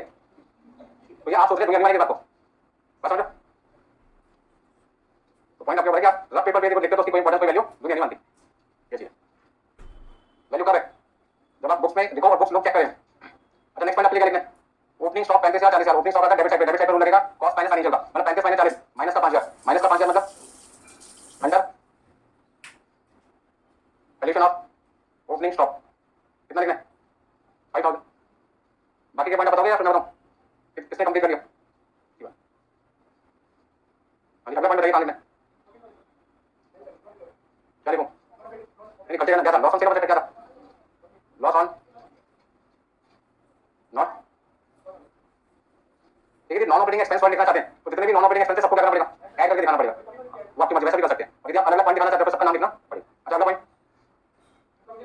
इंटरेस्ट नॉट, कितना लिखें? फिर नॉट,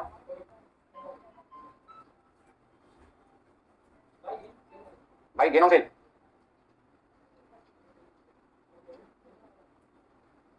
कितना? अंदाजा तो कितना लिखो? 3500। और तो भाई under valuation of closing stock 3000। और अच्छा, इधर टोटल कितना लिखना है?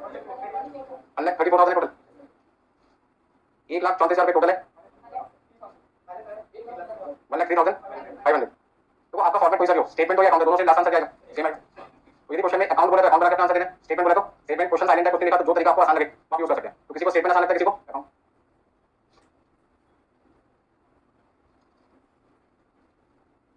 तो आपको दो एग्जांपल, एग्जांपल वाला एग्जांपल, तो इन्हीं क्वेश्चन को घर जाके आपको रिवाइज करना है, ये आपके लिए आपका होमवर्क है। बाकी लेते हैं